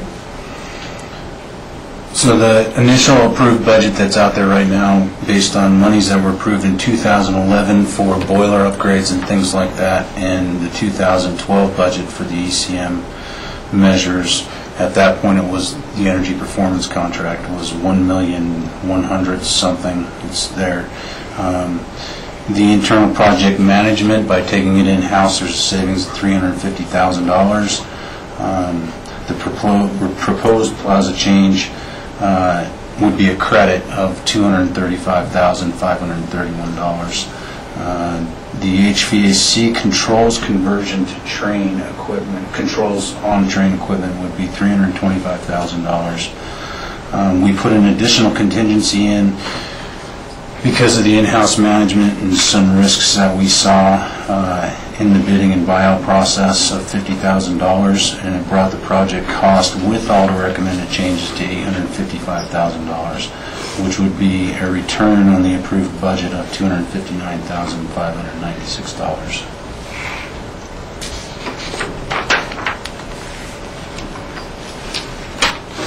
Yes, well, And just to be clear again, with this bottom line here, this $855,000, we're anticipating an 8-year payback to this, meaning the money invested in our facilities will pay itself back in energy efficiencies and other efficiencies over an 8-year period of time. Yes. But that's not just the energy conservation measures, right? That includes all of our safety projects also? The No. 1.1, this is just the, I apologize. Just for this Okay, I didn't mean to confuse that. Jack, you have a question? yeah, so it appears, as I think Rachel made a very good observation, that the savings is really not in the plaza, it's just postponed. So does that mean actually, and that's current dollars, not inflated or whatever, but it really means that there's a placeholder, we don't have to spend those dollars for the plaza, but since they're there, that by moving forward with an HVAC control conversion, actually it's only about $65,000 more and we get it all done. because I didn't remember the HVAC controls being part of the original, that the Innovate process. So we've added that, and we're phasing dollars. That's what it amounts, and there's a huge savings, and I think a huge compliment has to go to staff for arriving at the decision-making that it is a real plus to have internal project control and more hands-on. So it's great compliments. So we're on to project communication. We are aware of the challenges faced with the major systems in the buildings down, and we know that early communication is going to be important. And we have two communication lines that we have to focus on. It's internal and external, because we have the employees as well as the public. And we have a lot of ways to communicate internally, and externally we'll be using press releases, web postings, building postings. And once again, we have the communication of the clear system to give accountability so that the public can see we've been fiscally responsible. And then key discussion items. With that, I guess we want to know, we're looking for direction from the board today on if you agree with our in-house project management, and is the plaza in or out, and do you agree with the HVAC controls conversion? So, board, those are pretty simple questions. So do we agree with the in-house management, or do we want to say goodbye to Jack right now? Which one? One at a time. Yes, Rob. Yeah, it's kind of I guess it's on the subject. Jack, you're going to be the project manager on this. Can you tell us a little bit about your background and history? Because I think that's relevant to whether or not we think this is a good idea that you're going to be the project manager on this. I've been in the Aspen area all my life. I grew up in a construction company here in town. My father was a contractor for 30 years. I have worked for Shaw Construction for several years. I did the ISIS Theater for them. I did 16 townhomes at the base of Tyhack for them, as well as handled all their warranty issues, as well as I was a contractor on my own for the last 12 years. Great. And we took a close look at that, too. I'm sure he did. Check is right. And yes, Rachel. Okay. I agree with the in-house project management, but I guess what we should all footnote is that if, for any reason, there's cost overruns, we don't have the same guaranteed contract that we would have had with Innovate. There is risk with doing it this way. There seems to be significant savings that could help compensate for that, but I will agree with that direction going forward. The plan for the plaza... Let's Okay. take it one question at a time. I'd like to get just general agreement on it. Yes, Rob. I agree with that, too. I think going with the in-house management, I think maybe, closer controls and reporting back on it so that we make sure we don't get into overrun costs. But, I'm moving forward with that. Yes to in-house management. Okay. So is that the general, I get, that's a sense of in-house management for this project? Yes? Okay. We'll move on to does the BOCC agree with the plan for the plaza? That plan encompasses putting off any major renovations to the plaza until a process of planning has gone through. Is that right, John? That's correct. Okay. Yes, Jack. And that means, concurrent with that, I assume a better term, parallel with that, is we're going to have to think about mobilizing for what does that mean to and it sounds like some work has been done about maybe identifying an architect, and because it's more than just an architect to deal with that, but an architect has access to a lot of the mechanicals and ABCs and all of that. So that's a separate planning process and has to still be funded. I don't remember that being on the budget. That's correct. That'd have to come back. I think there's a lot of feasibility analysis we can do in-house. We need to do some projections, really relook at our projections on human resources and what space needs are likely going to be in the future. Looking at whether we even have enough square footage then to accommodate a project that would look out 20, 30, 40 years in that regard. And if the answer to that is no, then I don't think taking a real close look at doing something different with this building makes sense.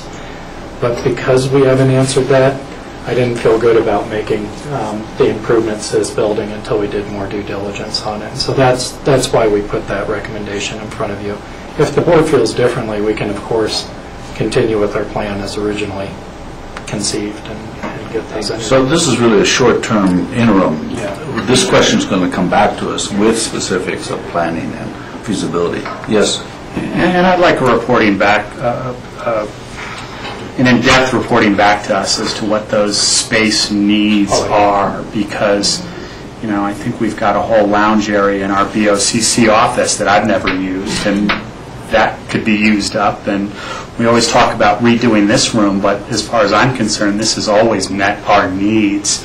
And how we determine that word need, I think, is crucial in terms of spending big additional dollars. So does the board generally agree with deferring the redoing of the plaza? Yes, Rachel? I can agree to defer it, but I really, I don't want it to just disappear and come back in 5 months or something for a couple of reasons. I think we need to determine what the parameters are for this, the previous study that many previous BOCCs did about space needs. A lot of it was, well, how do we consolidate offices so we don't have all people here, there, and the next? Is that still a standard parameter or no? I don't know. So, until we even ask a designer to tell us if it can fit in here, we have to determine what the scope is and the desire. And, I think it's important that we have the discussions, as Rob's brought up. The commissioners need a room or not, and I would say yes. Like 700 square feet. Well, some people from Dow Valley host meetings here instead of having to say let's go out to a restaurant, and other commissioners may act differently than we each individually do over time. But it is a different big dollar numbers. I would perceive that we don't have programmed into our capital funds at all. Gutting and renovation is a very expensive undertaking. And I don't know how that fits in with any offers on Zapansis or not, or whether that's still alive or not, or we talk about that at another time. So I can go forward with it, but I really, if I remember the City Hall renovation, the main thing is the meeting hall ends up in the basement, so that employees who need daylight while they work 40 hours a week get that. And I don't know that it's okay. I think it's okay for us to be in the basement. We're only here 2 days a week. But that way everyone know that's often one of the first decisions is move the meeting room down the basement because employees here 40 days a week need the sunlight 40 hours a week. So we have general agreement on it with a short-term update. Not a complete update, but where we're going and what we're looking at in order to have an effective plan. Yes, Jack? Yeah, and John, how would you define short-term? Honestly, it can be all over the place. The short-term, is that 3 months? Because you say staff is able to do some feasibility stuff, which is very preliminary, but those are key elements as well as the assumptions you work off of.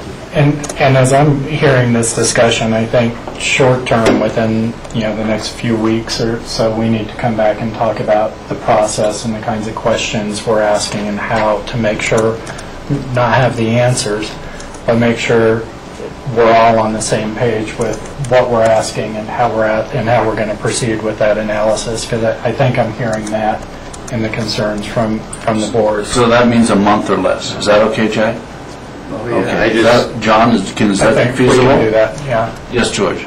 Yeah, because if we approve this budget, then we don't really have to allocate any dollars for the plaza until the earliest would be 2013. Right.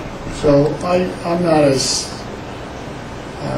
I don't have that real sense of urgency. I think I don't want to put staff on a charge to do something immediately if we've got the time to look at it and do a thorough job, because there's other things on your plate as well. Well, what I'm hearing is there's two commissioners who'd like short-term. George is not as concerned about it. I think we just challenge our staff to do it as fast as they can, and it makes us feel good, and it makes the staff really hustle. So adding to that or qualifying it, it's really positive to come back and have a baseline or a threshold discussion. And then we'll understand really what we're talking about, what you think can be done in the short term. No one is expecting a project to move forward if we say no. On the other hand, the bundling issue is appealing if, in fact, we decide even at the feasibility analysis level that, no, well, we may as well just go ahead and do whatever. So, there's yin and yang, as in everything on this. And so the shorter for the first conversation, the better. So I think the board is asking you to do it within a month or less and come back to us. Is that right? Okay, let's do that. Yeah, and to be clear, that won't be the feasibility analysis. No. It's just, we won't have it completed. It's just what you're looking at. Okay, so the reason I'm trying to do this is because we are past our time limit, and I would just like to resolve the issue as best I can. So the next question is that does the BOCC agree with the HVAC controls conversion? That's a conversion to essentially get a compatibility issues resolved with the manufacturer of the equipment and the control manufacturer being one and the same. How does the board feel about that? Yes, Rob. Rob, you gave a thumbs up? Thumbs up. Question. Yes. Since I've been here, now this is my 12th year, we have dealt with HVAC. Everyone knows it's forever and ever. Is this a solution? Honestly, I know you put it in here because you think it is, but I'm asking it anyway. I want point blank. Yes, it is the solution, because we have spent also tons of money trying to facilitate pieces of systems. So logically, it makes a huge amount of sense. So I'm good with that, but I really want you all to be so confident that there's no chance that we need to look back. And that's a hard challenge, but really, it's gone on forever. Jack, I think we can say with some assurance that this will reduce our overall ongoing maintenance costs in the system. We believe it's going to help with the comfort and the balancing issues, but we've got some real challenges with just how this structure is physically laid out to do that. And so there may be a little hesitation to say, yeah, without physical changes to the building, this is going to fix everything. I don't know that we would be in a position to say that, but I think we can say should reduce our costs at a minimum, and we believe it'll make improvements to comfort. I would like to just say that, just the maintenance contract between the two is a little over $1,200 a year for a maintenance contract with Train, and we're paying almost $6,000 a month or a year per building for the other company. So it's a big difference. And then every time something breaks, what I think we're basing this on is our history with the library and how solid it's been. We do not have the constant alarms. We don't have the constant communication failures. We just don't have the issues that we have with this other hybrid system. And so we are jumping out with a leap of faith that this is going to work the same way that the library does, because we know it to be solid and we don't have any issues. There's one other major issue that I think that answers that question is not only are we doing the controls, we're also commissioning the buildings. At the same time we put the controls in, we're putting new systems in, and we're providing training to our staff through these people so that all these systems are brought online and tested in these buildings so that they're operating at their designed level, which is a big deal. And is the $1,200 just for the library? Or for this, it's only the library because that's the only unified system? We got a quote from Train, and they are telling us already what our, that it's $1,200. For the systems in various, oh, good. $1,200 a building, so we're less than $5,000 a year on the maintenance versus $15,000. Yeah. Thanks, Michael. Okay, so it seems to me, I mean, I don't hear anything different, in the best judgment of, and this is really a judgment call of experts on these systems, that unifying the control and the hardware are the way to go. In terms of guarantees, that's the goal. Whether we can fulfill it.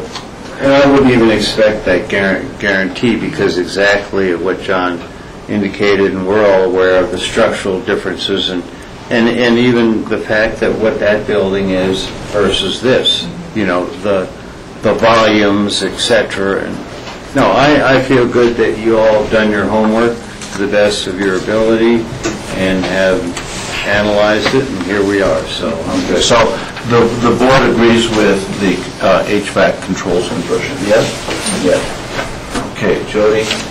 Jack, thank you for being here. We appreciate it.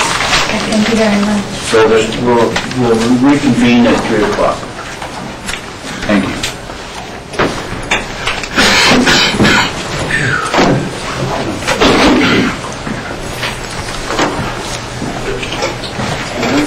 Yes.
So we're back at 3 o'clock after a short break. This is BOCC work session 21st of February 2012. The item in front of us is a resolution regarding climate change policy and action.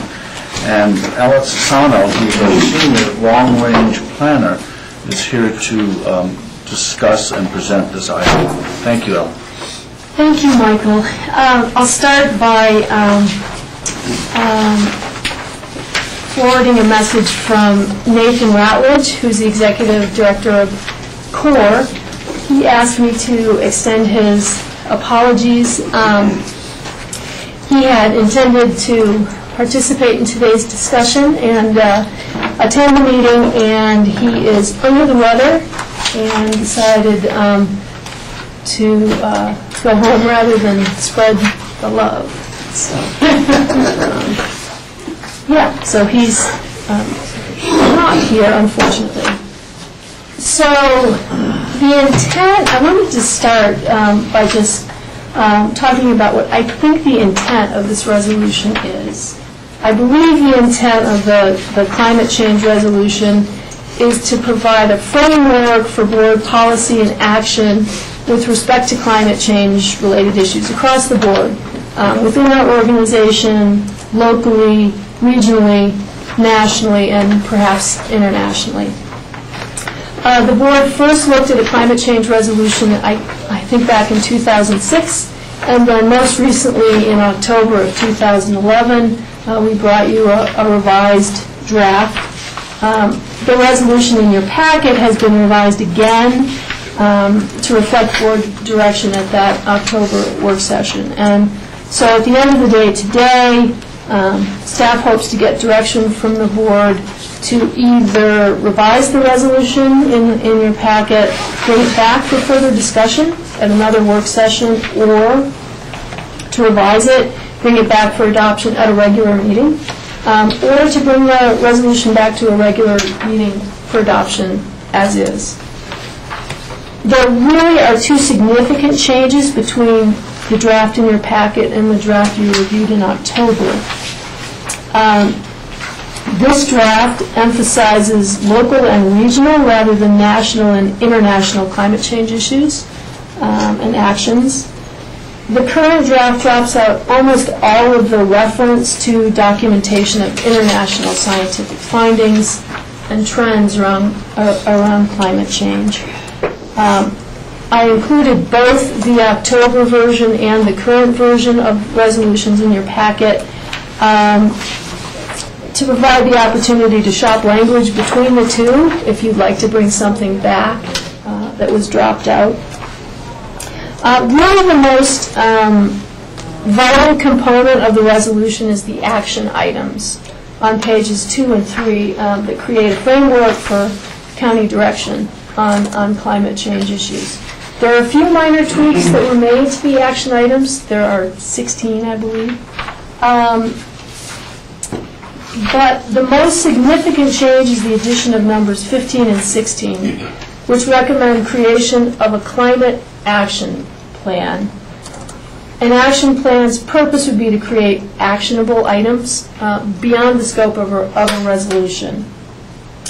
And such a plan would include establishment of baseline data or an inventory of local greenhouse gases and a management strategy to monitor trends, establish thresholds, and then make changes to local practices if necessary. And those two items are really a significant change from the last draft, and they may represent direction that's further than the board wants to go right now.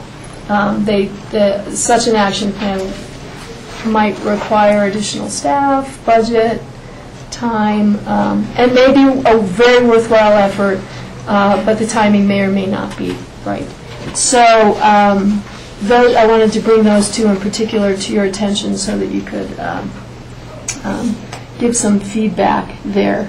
There are a few other changes to the resolution that are highlighted in the agenda item summary.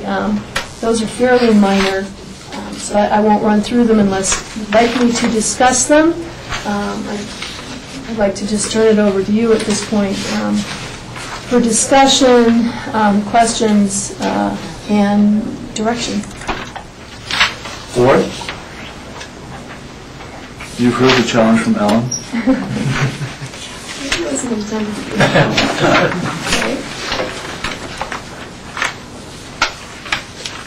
Well, let me go ahead. It doesn't look like you have some references to energy efficiencies that we should be pursuing, but there's no real direct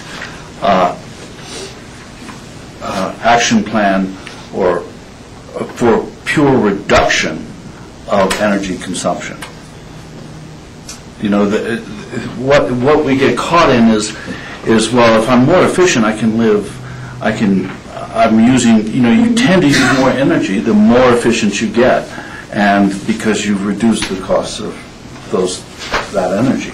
So there isn't a goal of reducing, and we've referred to it before, I think, in total energy reduction when Dylan was here, was that by a certain year we would reduce our energy use, not just have efficiencies, but reduce our energy use by 10 or 15%. It was really a ambitious goal, and I think that we should have something like that in this plan. Yes, Drew? Yeah, I think I agree with that. I think the state of Colorado, I think I forget what year, the next 20 years is supposed to be looking at renewable energies to provide renewable energy to meet the needs at, I believe it's like at 80%, which is a very ambitious goal. I think the bill that was passed required 30 or 35% of any energy provider's portfolio to come from renewable sources. Okay. And they say that goal might be exceeded well before that deadline, and it may be a little shallow. And the city has a goal in terms of reducing their energy consumption through the Canary project as well. I don't forget what that is, but so I think it is good to have a goal to attain to, and that way we know whether we're actually on the right path or not. Jack? I'm under the understanding that we've already projected a goal when we've had some kind of energy efficient resolution, really it might be 5 years ago, and that we said we'd like to save X amount of energy in a certain number of years. I didn't see that in here, so I'm wondering what part of my memory is correct and what part isn't. But I thought we've done something like this, in this sense that Michael and George. Yeah, we did it, and it was Dylan Hoffman's work on county, which led to innovate, which led to what we just discussed previously. But it was definitely a goal of energy reduction that we signed on to. Yes, Rachel? Yeah, I was just going to say, I think it may have been that we signed on to sort of either a national platform or by joining a certain group adopted those goals. And I think that was more than we adopted it locally. It's more that we joined an agency that had benchmarks and goals and desires. I guess for me, and it was when we discussed it before, but the issue of whether we drop all references to science or not is still of concern. And I realize that brings some people's concerns up. I think we should talk about both economic efficiencies and things like that as to why it's beneficial, for the economic situation. But, it was just all over the web over the past few days, all this money that's being spent by corporations to undermine any sort of science, and it's the Heartland Foundation or something, and they've spent, now they have a new project of $600,000 to develop a curriculum, an alternate curriculum to be taught in grade schools that challenges climate science. And, it started to drive me nuts, and it's a point at which, people are afraid of science. We want enough science to put a colony on the moon, and everything else, and say that we can trust deep water fracking, but we don't believe the science that tells us something's going on with our atmosphere and our carbon emissions are having something to do with it.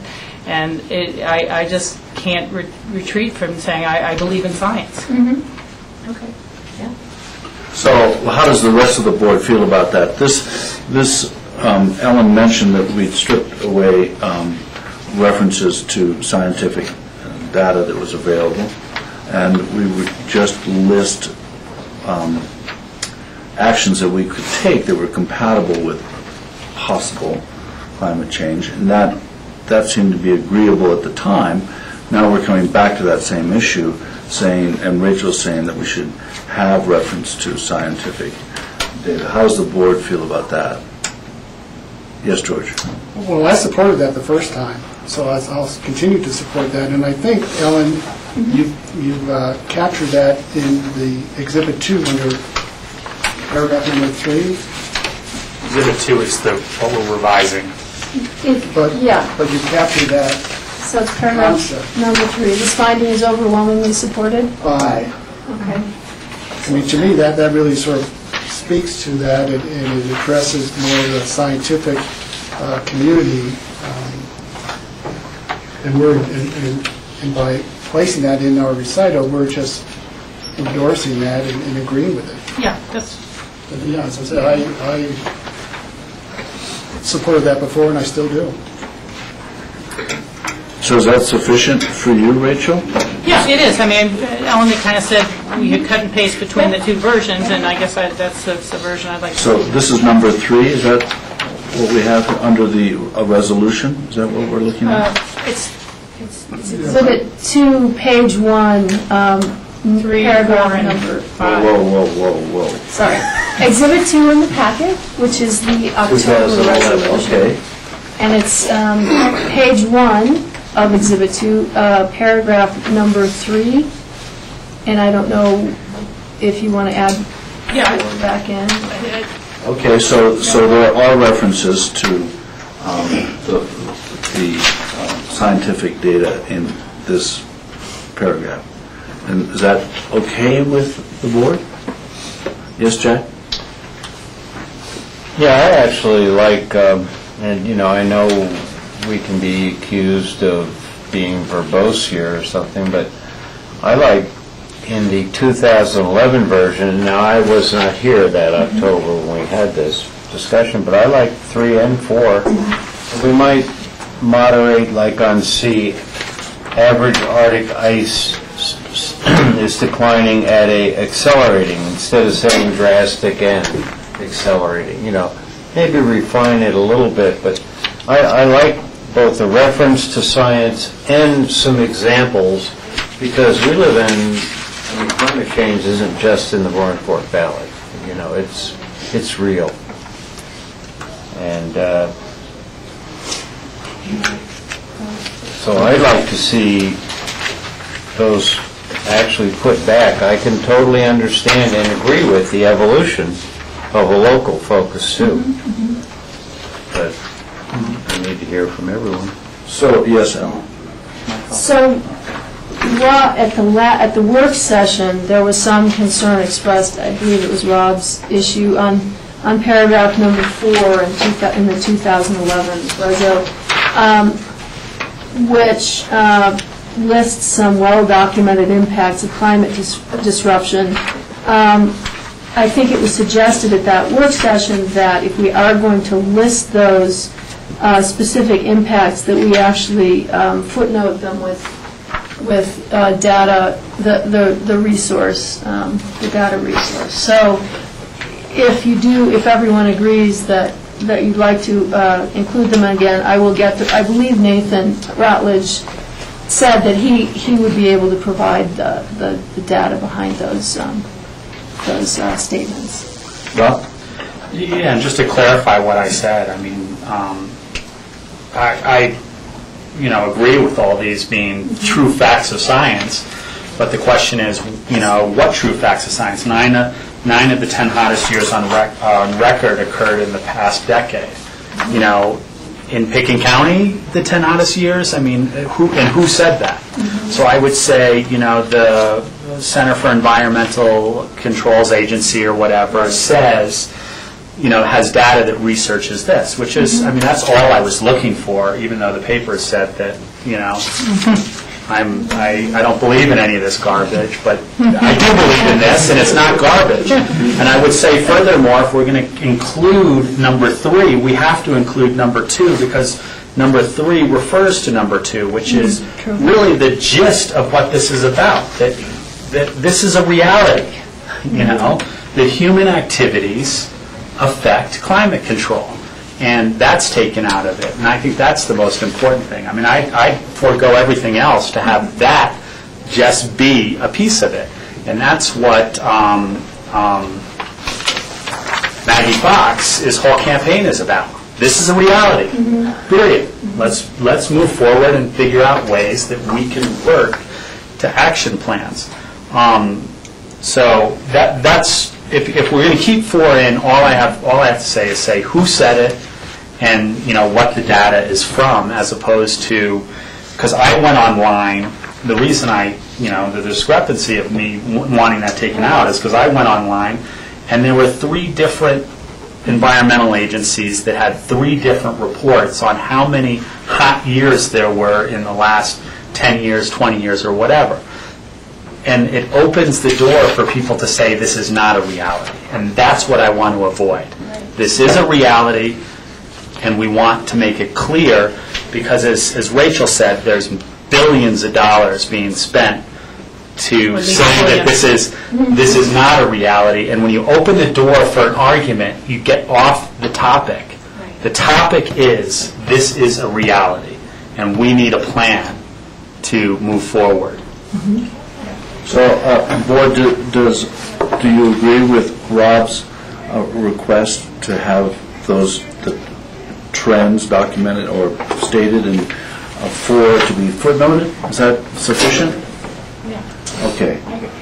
Yes, Rachel. Well, and I want to bring forward the Exhibit 1, the paragraphs 1, 2, and 3 are very good that you drafted, Ellen, and I think in some ways that was a response to your request as well, Rob, that said, well, let's talk a little bit about the local impacts and what is our local role.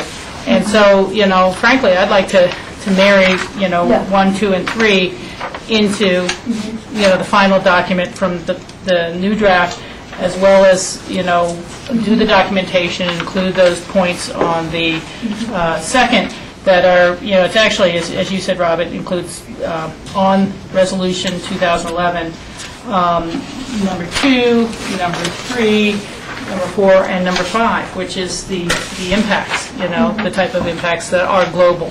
So that's how I would see it doing. And perhaps if anything goes out, it's the new number 1.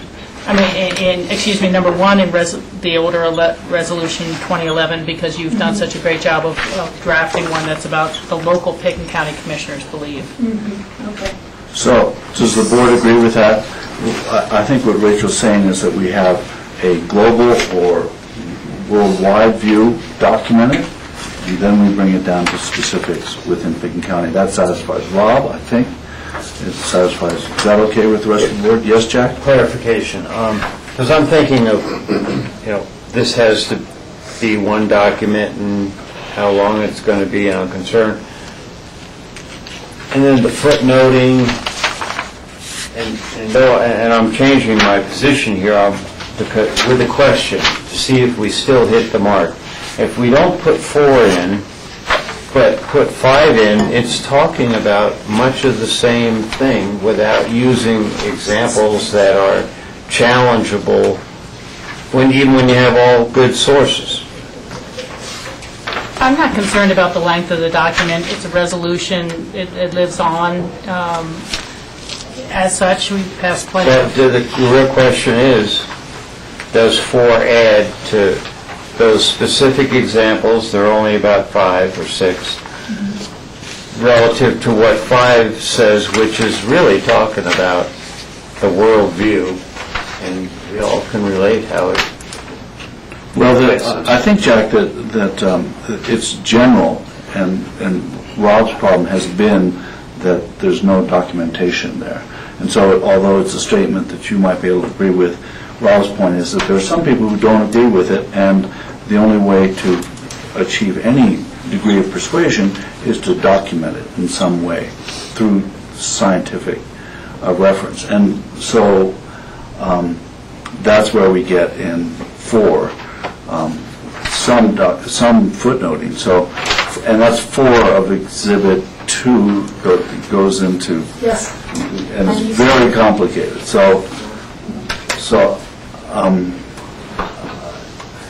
We're trying to satisfy, we're trying to get to a place where Rob feels comfortable and yet meets all our goals also. And that seems fair. Yes. I think you interpreted my thoughts very well. With 5, if we're going to include 5, I would have the same thing, increased risk of floods. Well, who said that, and what scientific document is it in? And simple as that. I agree with all of this. I just think it should be stated, extreme prolonged heat waves. Well, who said that? What document was it in? So that, therefore, someone could say, well, this is what we're referencing, and this is what we believe is true. The fact of the matter is, all of these data give us to the one conclusion, which is in paragraph number 2 of this, which is, this is a reality. This climate control is a reality. This climate change is a reality. So that doesn't seem too difficult, does it, Ellen? I'm just kidding. No, I think I will use outside resources Yes, I would use to establish the references, but as far as putting the 2 different resolutions together, that really isn't, it's not difficult at all. And the board can all agree with that course. Okay, are there any other? The other outstanding question, just in general, is how is tourism and climate change, how can you have both? I mean, how can you have tourism and not affect climate change? And that's the challenge for this community. And it's not really answered in this document. The lifeblood of this community today is tourism.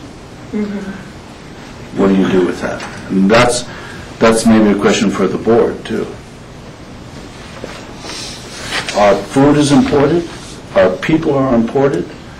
Everything we survive on comes from somewhere else in this community. How does that not affect climate change? And what do we do about that? That's the big challenge. Rather than Jack. And I would say that could be a chapter in our climate action plan, which is dealing with the effects of tourism in reaching our goals to to reduce our impact on the climate. I looked online, and we've got in May 14, 2008, Pickens County approved a energy action plan, which is, very similar to a lot of the things that we're talking about. I've actually never seen this document until right now. So, that might be a kind of a start to look at. It talks about transportation, buildings, waste reduction, education, renewable energy policies, and that's a lot of the pieces that we're talking about.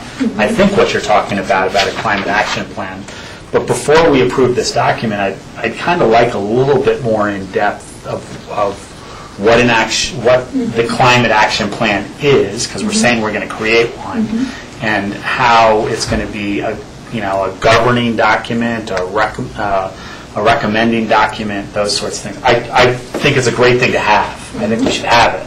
I'm not saying we shouldn't have it. I'm just saying that's a big change between the first draft and the second draft, is having that number 15 action plan listed, and then working with other, 16 is working with other agencies to put it into action.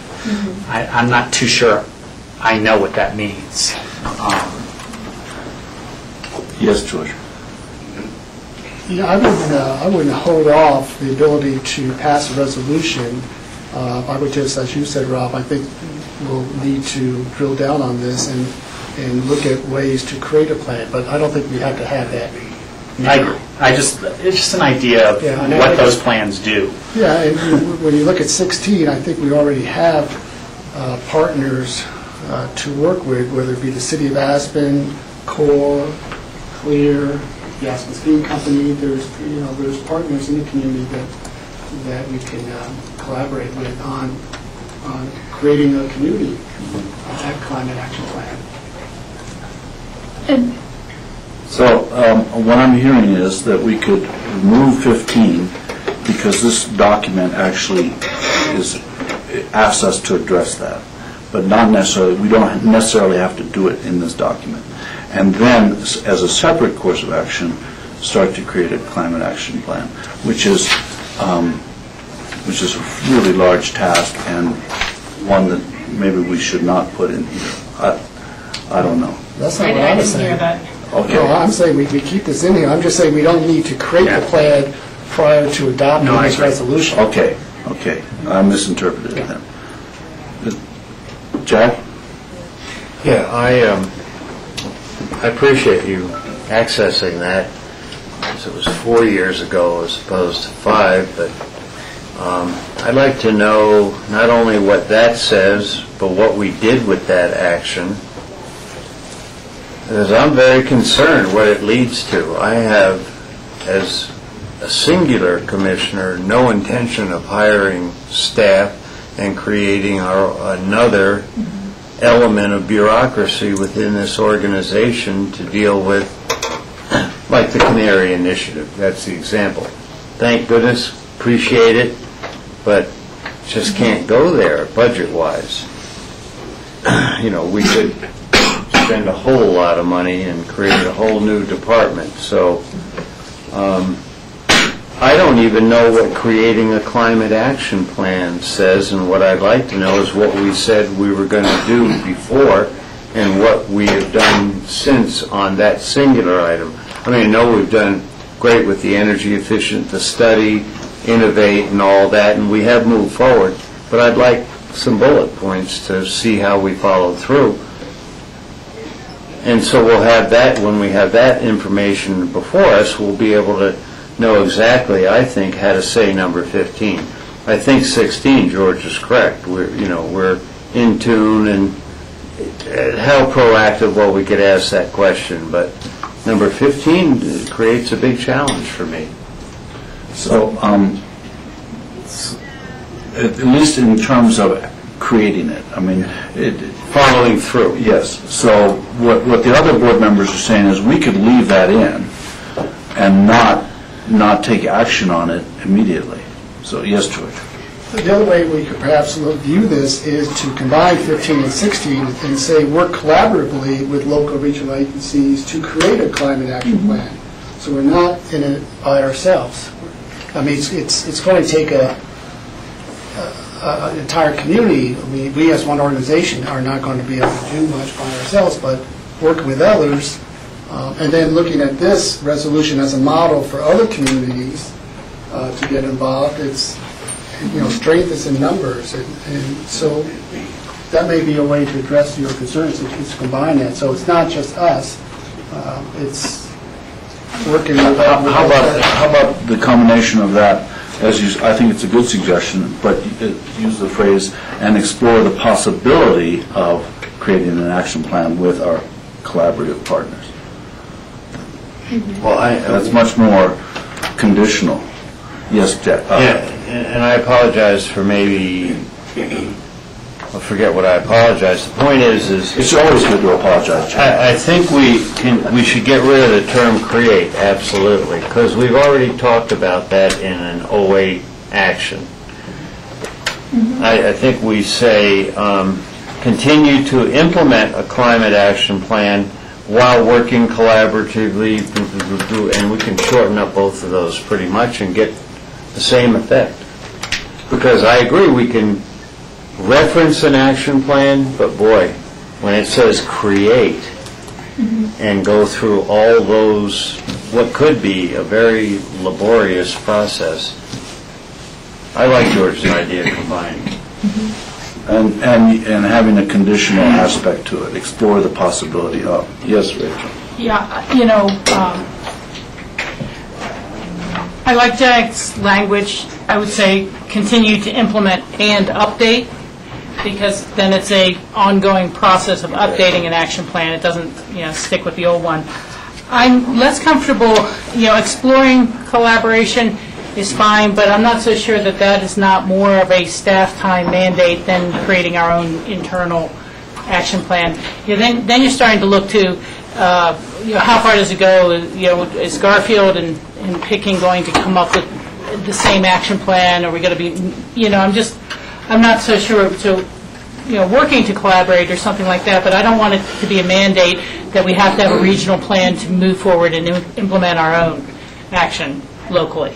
The thing that concerned me most about number 15, and maybe it's because I'm less than a scientist, but it sounds like all the work on the baseline data and then the monitoring and then implementing changes, that seems like a very costly process there.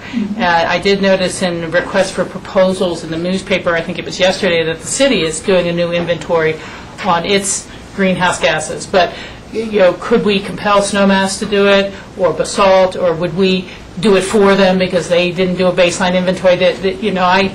I know that scientists like to measure, you have to know where you are to know whether you're going up or down. But on the other hand, I'm more of a, let's do things that make a difference and spend the limited dollars there. I think that working with Nathan and others will come up with a fairly good list of things that have been accomplished since '08. Although retrofitting our buildings have been a little slower, we're moving forward with that per the last discussion. But we did get the Energy Smart going, and then through the Energy Center at the Airport Business Center, there's been a lot of work helping in the private sector for people to reduce their energy consumptions. And so, it may be more of a narrative description of where we were in going forward, as opposed to a, analysis of baseline gases now and on and on. So, I think we could create what is a snapshot of our energy uses in 2012, who are energy providers, what percentage of their portfolios are renewable, and what policies we've implemented through the Universal Building Code upgrades and things like that. But it's the second half of all these other things that we're, I don't even know what using an adaptive environmental process to monitor conditions and, Actually, there's a word missing there. It should be adaptive environmental management process, and it's basically just a means of looking at data, establishing some thresholds at which you make changes to address issues that are identified in the data. Yes. So we've gone past our 3:30 limit. So, Ellen, do you have enough information from us to go through this again? Are there any specific areas like some clarification? I do. You've given me great feedback. I will make some changes. I guess my question is whether or not you'd like to have me come back in another work session, perhaps to explore the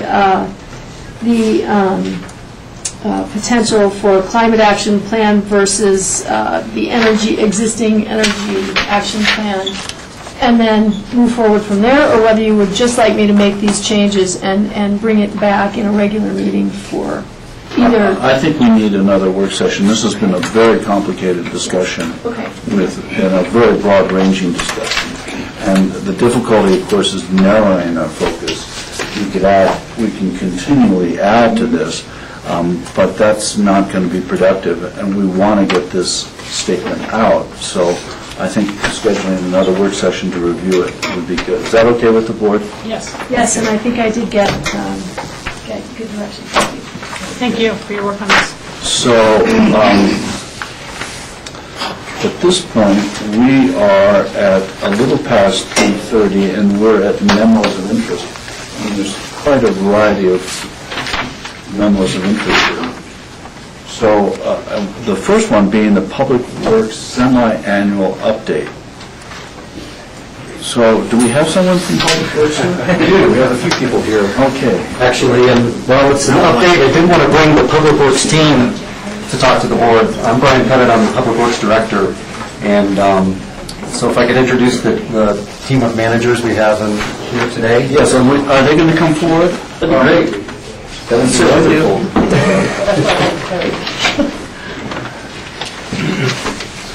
I guess some of them you may know, and I know one you have not met before, so I want to make sure that we made introductions today. Absent from the group is Chris Bull, who is our fleet manager. He's not available today. G.R. Fielding, our county engineer, you know. Mike McAndrews is our road and bridge superintendent. Melissa Sever, she's just called Slash. She does a wide variety of different things, and but manages the Office of Public Works, took care of the coke ovens, does a lot of projects like that, is running the weed program. And then Chris Hoofnagel, who is our solid waste manager, is here. So Thank you all for being here. Thank you. But today we're talking about the Public Works update or anything else that you'd like to know. This is the team to answer those questions. Do you have further presentation on the updates, or do you want questions from us? The only other update I have is Chris Hoofnagel's birthday today, so so that's good. Oh, shucks. That Tuesday? Yeah, perfect timing. Board, do we have questions on the memo that we received from Public Works?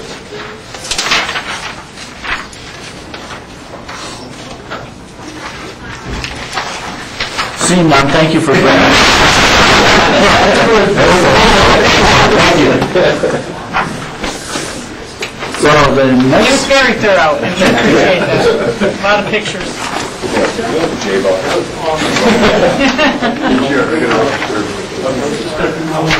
Carla, would you bring your team forward too? I actually didn't have any questions. So, Carla, we have a report from you on the pick and iron on-site wastewater treatment systems, which you like to call OWTS. That's correct. Okay. Tell us what you have to say. Well, Pick and Iron has some history. It was built in 1999, and they have 6 on-site wastewater treatment systems that serve the development. And early on, they found that their water was excessively hard and treated it with salt, which is very common, saltwater softeners. And they had to use a lot of salt in order to get the desired softness.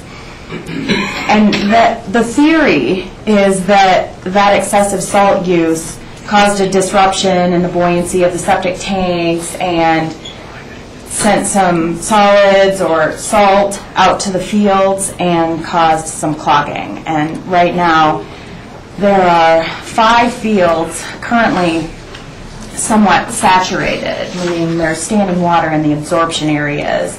They're not failing currently, meaning effluent isn't coming out the top or running down the road, but we do see water in the absorption areas, which is a bad sign. One of the systems failed in 2005 and was replaced, and these others have just kind of been hanging on. And the Pick and Iron Homeowners Association submitted an application to replace 2 of the absorption areas, dig up what was there, dispose of the contaminated soil, and bring in clean soil and start from scratch. It's a pretty expensive venture. I know you guys have discussed costs. And so I thought there were some technologies on the market. Basically, these technologies add air to the effluent. So you stick these blowers into the septic tank, and the aerated effluent creates more efficient bugs and sends that effluent out to the absorption areas, so they maybe have a better chance of eating away at that clogged biomat. There's also the salt issue that we need to deal with as well. So I approached some distributors of these technologies, and they were willing to come in and at either no cost or reduced cost install these technologies, and our hope is to install them and monitor them to see if we can see a measurable improvement in the saturated state of the absorption areas. Carl, let me ask you, this has typically been a problem of pick and iron, and they come forward with us for a request for funds for replacement of some of these fields, which we agreed to, as I recall.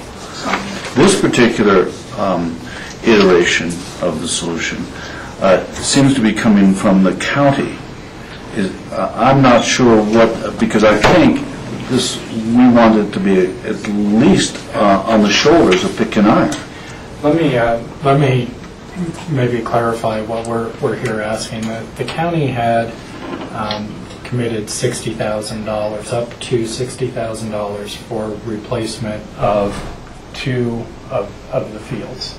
And that permit was not issued, the permit was submitted to Carla. She was looking at that and understanding the county's involvement.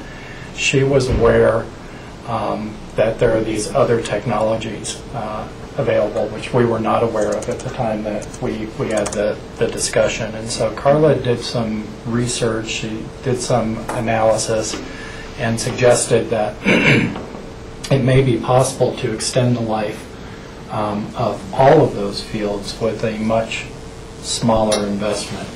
In the meantime, we do have the bids back right now, so the replacement of the 2 fields came in that the low bid was just over $40,000. Okay, and so our suggestion or our ask is to have some more flexibility. That the board had committed up to $60,000 to replace the 2 fields. We now know that we can replace the 2 fields at $40,000. We would like to use around $10,000 to experiment with these technologies. The benefit, there's an obvious benefit potentially to the homeowners in pick and iron if you can extend the life of these fields. We don't know if that works yet or not, but it has done so in similar situations in other parts of the state and country. The benefit to us is we get an opportunity then to explore the use of technologies. We've got a lot of septic systems out there, and all of them at some point obviously are going to need to be replaced, but if we encounter similar situations, it's good for us to have a sense of what technologies may be able to be applied to protect water quality and such. So we saw a benefit to us of being able to apply these technologies. Our recommendation would be one of 2 in terms of looking at options. One, we could completely replace the 2 fields for the $40,000. Oh, John, yeah, the pick and iron is going to replace these fields. That's correct. Yeah, they'll be contracted. The county isn't doing this. Well, we are giving funds so they have the capability of doing this. Right. Staff, though, it was requested that we stay in the process. Yes, absolutely. Yeah. And so I just want to make sure that we're not taking responsibility for these fields. We're just concerned that these fields operate properly.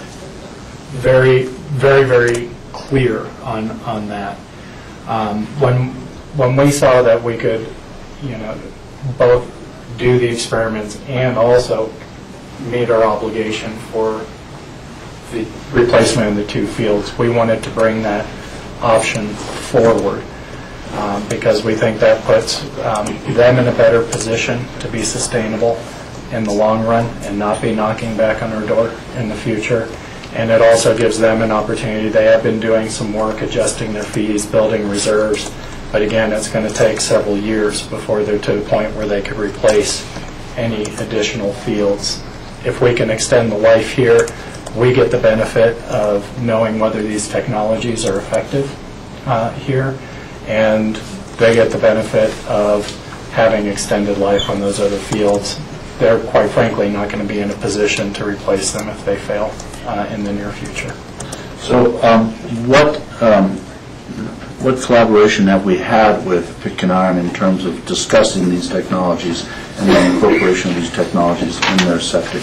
So we did, when Carla saw the permit, she did make the representatives from the Pick and Iron HOA aware of these opportunities. We did sit down with 2 representatives of the HOA. It has not gone in front of the whole HOA, but suggested that we would like to make this proposal to the board, understanding that the board's under no obligation. Basically, we're still operating under the direction to contribute up to $60,000 for replacement of the 2. That's it. But that we'd like to explore with the board and with the Pick and Iron Homeowners Association the possibility of experimenting with these technologies using the funds that have already been appropriated, and understand that they would be responsible for any maintenance, anything related to the project. We're not taking on any additional risk there. And so you have 3 technologies listed in this memo. I do. And it sounds like they're separate solutions, essentially. 2 are very similar. Yes, but I mean, we're not going to install all 3 of these systems. We're going to install one, depending on the choice. Is that correct? No, we're going to install all 3 on install all 3 separate systems. Okay, so one of each. Yeah. On the remaining 3 fields. Well, there's 5. One of each on whatever fields they think is appropriate. Right. This is a proposal that we're making to Pick and Iron. Actually, I have a letter from them describing, we talked over what I thought was going to be the best plan of attack, and they sort of reiterated it in a letter requesting these technologies be placed on certain fields. And Well, we don't have that in our memo. We didn't have that, I don't think. I might have had that. I got it on The gist of my questions is that this project has been the responsibility of the developer and the homeowners. And they came to the county on numerous occasions, and the county has made efforts at fixing problems that originated with the developer. And now we're into a different iteration here, and I just don't want to be... I want the homeowners to take responsibility for this, so that letter that requests that might satisfy that, but I'll open it up to the rest of the board. Yes, George? I just have a couple of clarification questions. Would they still replace the 2 failing systems, and with those replacements they would then utilize one of these new technologies as well as the other 3 systems? Well, what we'd like to do is look at these 3 technologies and see if there's an improvement in the saturation level. In all of them? On 3 of the fields. On 3 fields. Mm-hmm. 2 of the fields, they're going to replace the system regardless? I may be able to. So, George, I think that's an option. Right now, we could either replace the 2 that we've committed and ask permission to use the remaining appropriations to experiment with these 3 technologies on the remaining fields. The other option, which I think probably makes more sense, is what Carla's saying, which is let's experiment, because all the fields right now are about in equal shape. Is that about right?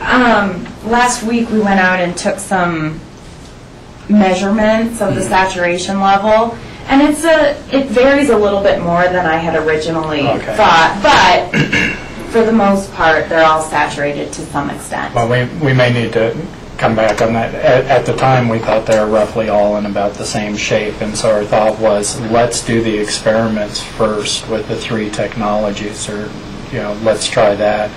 Let's hold the dollars in. let's hold those appropriations to see if application of those technologies appears to be addressing the saturation issues. And maybe we don't end up having to replace one or two. We're just out of it for maybe $12,000 to remediate the problem. The other option would be, I think where you're going, which is to say, let's go ahead and replace the two, which may make more sense if in fact they're in worse shape than we originally said, and then we had asked permission to use $10,000 of the roughly $20,000 left over from that commitment so that we can experiment with these technologies, possibly to the benefit of Pick and Iron and to the benefit of us. Okay. And then the other question I have is, it looks like some of these manufacturers were providing this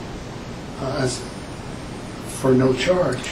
Yeah, there's some donation of materials and labor, which is great. But not the actual mechanical. Infiltrator is Equipment. Donating all of the materials for their technology. So if they're donating the equipment and the labor and the installation, where's the $10,000 being utilized for then? Well, not all of the technologies are being donated, and not all of the labor is being donated amongst the three different technologies. I saw two, yeah. Yeah, so there is some donation of materials and labor, not all of it. So there will be a need for... And it's our assumption within that, that's the top end that we think we need to use. Our assumption is that if one for example, if the one technology works, we probably need to pay for installation and for it to be there permanently. That they're not donating necessarily for all the fields, right? Right, just the sort of this trial. It's for the trial period to see if the technology would actually address the needs. So, Rachel and Rob? Yeah, just to be brief, I would like to move forward with the replacement of two fields at $20,000 each and support the experiment with the technology for approximately $10,000. And basically, as Pickens County, end up with a net savings of $10,000 over what we had committed before after numerous lengthy discussions. It seems as if it has the potential to solve a larger problem for the homeowners. And we're still replacing the two fields that we had discussed, so that, I just don't want an issue in the middle of August, that we, if the experiment is not working out well, and now now we're trying to really hurry and get these two fields done or something like that. So I'd like to kind of one and done, and move it forward as much as we can at one time. Just, if I could interject, in my professional opinion, it is not the best time to replace a septic system in the middle of winter. It's very no, I didn't mean to do it right now. Okay. I just don't want to delay it till forever. That's kind of the plan. We had hoped to wait until July and August to kind of reassess with next steps. And that's definitely on the table, replacement of 1 and 2. They already have the engineering done. They've applied for the permits. And I just asked them, maybe we could take a step back and look at some other ideas. Let's, wait a minute. Yeah.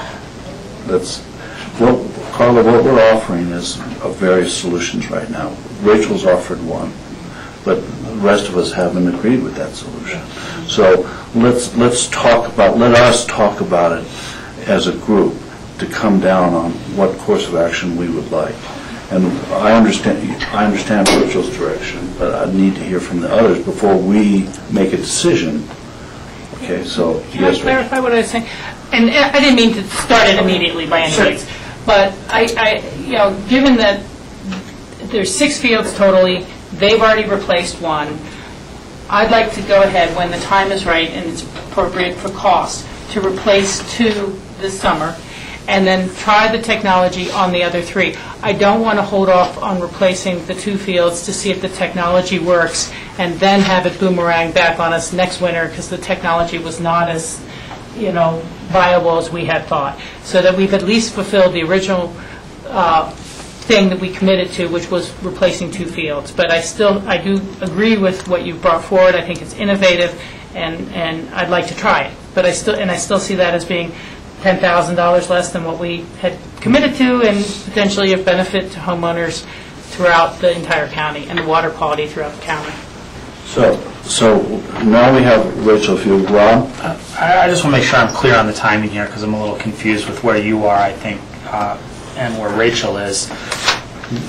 We can implement these tests immediately, and we will have an indication of whether or not they are working by when, and we're clearly not going to replace the fields during the middle of the winter, but will we have an indication of whether or not they're working before we make a decision to replace them, i.e. not frozen ground, or winter weather? So, because that wasn't clear in your staff action recommendation here in terms of the timing and how long this is going to take, because I've got some issues with the fact that they don't do laundry in the wintertime because they can't. They would do more damage than good. And when they came to us, they had a whole bunch of problems, and they don't flush toilets because they don't want to overdo things. And so I want to make sure that we're solving the problem as quick as possible. But what's your recommendation for timing as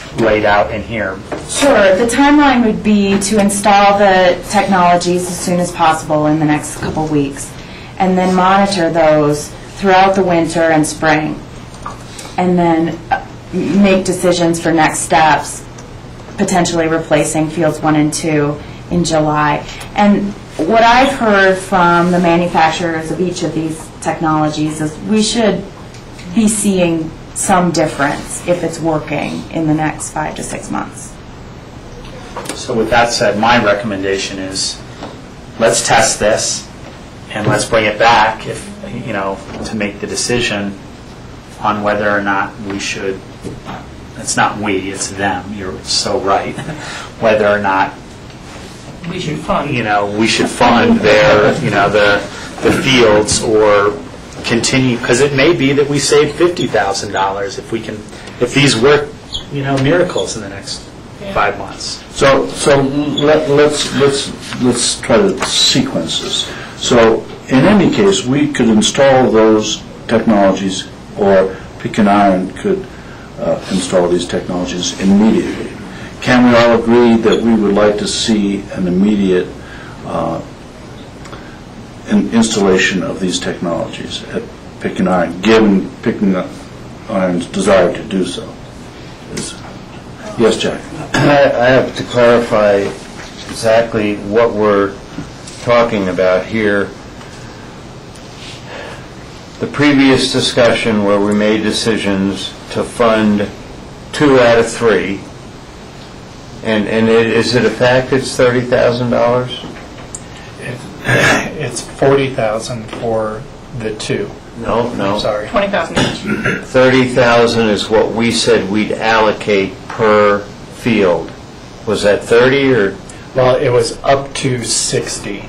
Okay, so no, I just needed that for my information base.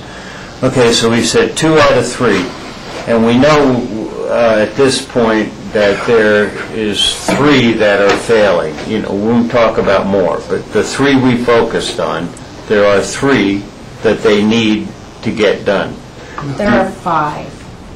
But we're only talking about 3. All I care about is the 3 that we talked about. They came in and requested us to fund 3. 2, I believe. We settled on 2. We actually settled on $60,000 as best, and the idea being that they would disperse it. If they could get $10,000 of replacement, they could have replace their entire field. Okay, well, anyway, my point is does the infiltrator remediator go on 1, and that's experiment 1, and then the microbics, I guess, retrofast goes on another, and the other one on another. Yes. So they don't get, because I don't understand this technology at all. 2 of them doesn't go on 1. They're 3 experimental pieces on separate systems. Yes. To get an analysis. Well, I think Rob brings up an important bit of information, because we were told they're not living life normally. So if we get an improvement, what does that mean? Does that mean it's going to cure their problem? We don't know, because by July, I mean, I'm with Rachel, we ought to replace what we said we're going to replace, and unequivocally, there's no more coming back to Pitkin County. I also agree with supporting the $10,000 for the experiment, but I don't know if July is enough time, you know? They ought to plan on replacing the piece that we talked about for $40,000 at latest possible to get it done within the construction season and do the experiment long as they can, and then we're done with it.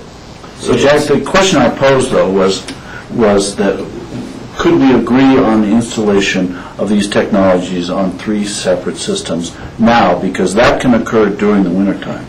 The replacement of these fields is not going to occur until July or August. That might give us enough time to measure improvements. And so we still have decision time available for the replacement, and we can proceed or say you must proceed at that time, July or August. So the agreement I'm trying to generate here is, can we now fund these 3 technologies to see if they make any improvement? We do have approximately 4 months to see if there's any improvement. At which point, we will then come back and say, you will replace at that bid price these 2 other fields. I'm just trying to break it into steps. Yeah, no, I agree. Rachel, I understand what Rachel's saying, but we do have time to sequence this because there isn't planning to do it right now anyway. But we could put these technologies in. Can we agree to that, board? Yeah. So we can, given the direction of Pitkin Iron agreement, I don't want to impose technologies or solutions on anyone. I want them to agree to this. And a written agreement, because this is a little sidestep, and I want to be legally secure that they know that they're doing this at their option, at their choice, completely, because I'm very sensitive to where you're coming from, about who's running the show and takes the responsibility. So I have this letter, and I'm happy to scan it and email it to you guys. But I think given the sequence, what we're talking about now is slightly different. So we need that assurance from Pitkin Iron. And so then the next step of action would be to monitor this technology to see if there's any visible improvement. And I guess there's measurements that we can make. Is that correct? Yeah, we've taken some baselines, and we'll continue to take measurements. And attribute those, if there is an improvement, I guess we just assume that we attribute that to those technologies. I don't know how we would, but you'd have to make an assumption of those technologies. And then in June, you're going to have to come to us and tell us whether or not there's any improvement or not, at which point we'll trigger the expenditures or allow Pitkin Iron to trigger the expenditures for replacement of these fields if necessary. Is that okay, George? Carla, what I would like to know is when Pitkin Iron was anticipating on replacing those 2 septic systems. Initially, they brought the applications in November. So they needed to get permits. I had some questions about some of the infrastructure. It took a couple weeks to kind of look at that, and then we had this idea. So by that time, it was far enough into the winter season where if it's not an absolute must, trying to replace a system in the winter is just... So, but are they looking at replacing them this May? We were thinking into, June, July, and kind of regroup at that point. I guess my suggestion or point is I would, again, like to leave that on their shoulders in terms of when they want to replace that, and if they're willing to wait till June or July or August to see how this technology works, great. If they're not, if they feel that it's of such a concern that they want to get those 2 systems completed as soon as feasible, then I would say let them do it. I mean, I don't want to hold up any projects or put any constraints on them to have them come back and say, well, you told us to wait and now we have a bigger problem. I want them to be able let them have their own destiny in this. Yeah, Rachel? Yeah, I agree with that, George. And while the concept of, well, maybe these aerators will work so much that we don't have to spend the larger amount replacing 2 fields is a tempting thought. On the other hand, I'm concerned that what if the aerators go for 18 months and then it's starting to back up, and they'll say, well, you guys talked us out of replacing the 2 fields that could have been there, or you made a decision you weren't going to replace it after we thought you were.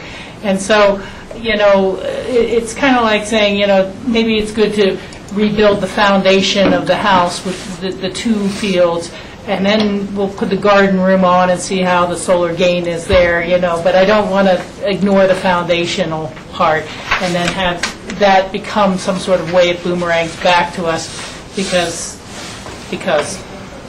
So there's a certain amount of free will here, and we're going to give free will, it seems to me, to Pitkin Iron. Number one, for Pitkin Iron to choose this technology, given your recommendations, and number two, to choose when they install replacement fields. The only reason June and July and August came up was that those are ideal times to dig in the earth. It is not a particular ideal time in February. But there was no restraint. I mean, if they have to do it now, God bless them. But so that's the situation, and board, can we agree to that? But it must be the free will of Pitkin Iron. Right. And what I'd like to have considered is, since there's 5 fields that have problems, that they plan on replacing the ones that are percolating less, plan on those, and then let's do the experiment on the others, and then we accomplish both goals. And absolutely right, free will, let's go get them done. Because I don't want anything coming back on us. I think we're being hugely generous and helpful, and this way we accomplish a couple goals. And I do like experimenting with this technology to understand what it means for the greater county, so they can also help us out while we're helping them out. So direction is clear. Okay, good. Thank you very much. Niall, if I could just very quickly thank Carla for coming up with an innovative solution, and thank both for the county and for Pitkin County. Yeah, Carla, thank you. It is a hallmark of Pitkin County employees to be innovative, and you're a leader in that. Thank you. Thank you. And so the last thing is that bid, $40,000 with the contingency, everything in it. I mean, it can be done for $40,000. Yeah, and there were multiple bids as the low not to exceed bid. So the other bids were more in the range that we were estimating. But it's estimated moving. I mean, that helps me because we're making a decision to do something more than what we first said. Yeah. So we're going to go on to our next item. We have an item, Sky Mountain Park Long-Term Management Plan. Dale Will is here. Will you tell us where Sky Mountain Park is, please, Dale, and we'll go from there. I'd be happy to do. Sky Mountain Park is the name that you all chose to describe an assemblage of properties that was put together over a 20-year period by essentially 4 players: Snowmass Village, City of Aspen, Pitkin County, and Aspen Valley Land Trust. And in 2009, we had an opportunity we never thought we would have to acquire the Keystone parcel right in the middle of this assemblage, the 840-acre property belonging to the Drosky family. And with that acquisition, found ourselves in the collective ownership of a much bigger piece of ecosystem and potential recreation area than we ever had dreamed when we started out in the 1990s. So, since the acquisition, we've had the new property under ad hoc management, and Gary and Jeff have been... Could you, Dale, speaking of Gary and Jeff, could you introduce the gentleman with you? We have, to my left, Gary Tenenbaum, the Stewardship Manager for Pitkin County Open Space, and to my right, Jeff Woods, the Parks Director. Parks and Recreation Director. Parks and Recreation Manager for the City of Aspen. And these guys, along with their cohort, Hunt Walker at the town of Snowmass, have really been the masters of assembling biological information and potential recreational concepts. And we are on the cusp of releasing a draft of a management plan.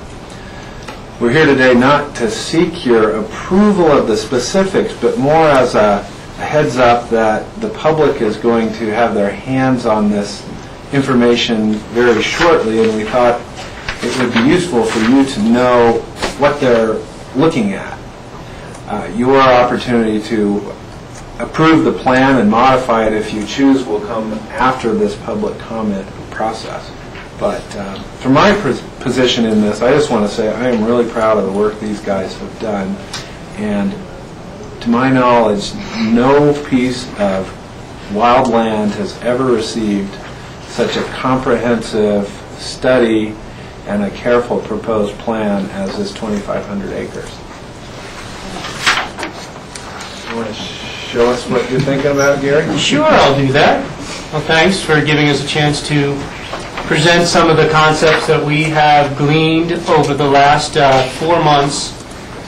And it all started really when we purchased the property in 2010 at the end, and it's been just over a year now that we've owned the big piece in the middle that really was able to put all of this together and started for the first time all these people thinking it's like, wow, we got this massive mountain park. And now we have this great opportunity to do ecological restoration on a larger scale. We have a chance to build a trail system that interconnects two of our most major resort centers, Snowmass Village and the City of Aspen. So how do we do all this? First, we created that interim plan that everyone saw. The interim plan opened up the property but kept most of it closed so we could study it. And we studied it pretty intensively all summer long. We're still studying now in the winter some of the areas. And so through that study, and then we started on our public outreach campaign. And during the public outreach, we have done, as you saw in the memo, we have already completed over 8 public meetings with the public. We've gotten over 100 people to show up at these meetings, which has been pretty impressive. We've gotten another 70 comments through emails or phone calls or through other avenues. We did a grassroots TV ad, which was really pretty cool because you never know how many people are watching this stuff, and then you start walking around and all of a sudden I go and they're like, I know you, and I'm like, really? You know me? And they're like, yeah, you're on TV. I'm like, cool, so you're looking at it. So people actually got a chance to look at that. It's been on, it's still going on now. I turned on the other day and I saw it, and I was like, ooh, it's hard to watch yourself on TV, but you got to see that. And so people have been really, it's been a really positive experience. We've worked with a ton of partners. The partnership has been amazing. I've never been able to work with 3 jurisdictions and develop a plan all together. And then we've collaborated with the Division of Wildlife, Colorado's Parks and Wildlife, and we've collaborated with trails committees, user groups, horse community. It's the first time we're really getting the equestrian community kind of excited about what we do, and so it was been really fun. And so now it's the point where we've taken all of this input, we've taken the wildlife reports, the biological reports, the historical reports, and put it all together for this. And so I just started on this slide is the ecological restoration. And this is one of the major pieces of this management plan. And as you've seen in your packets, what is included in here is pretty aggressive amount of restoration, yet it's totally doable, feasible, and we feel it needs to get done. There's we have that area, you guys have worked extremely hard to protect it from, residential development because it is absolute, critical winter range. It's critical winter range for elk and mule deer. This is a severe winter range. There's winter concentration areas. And so how do we take all of that and basically look at it in a context of a whole system?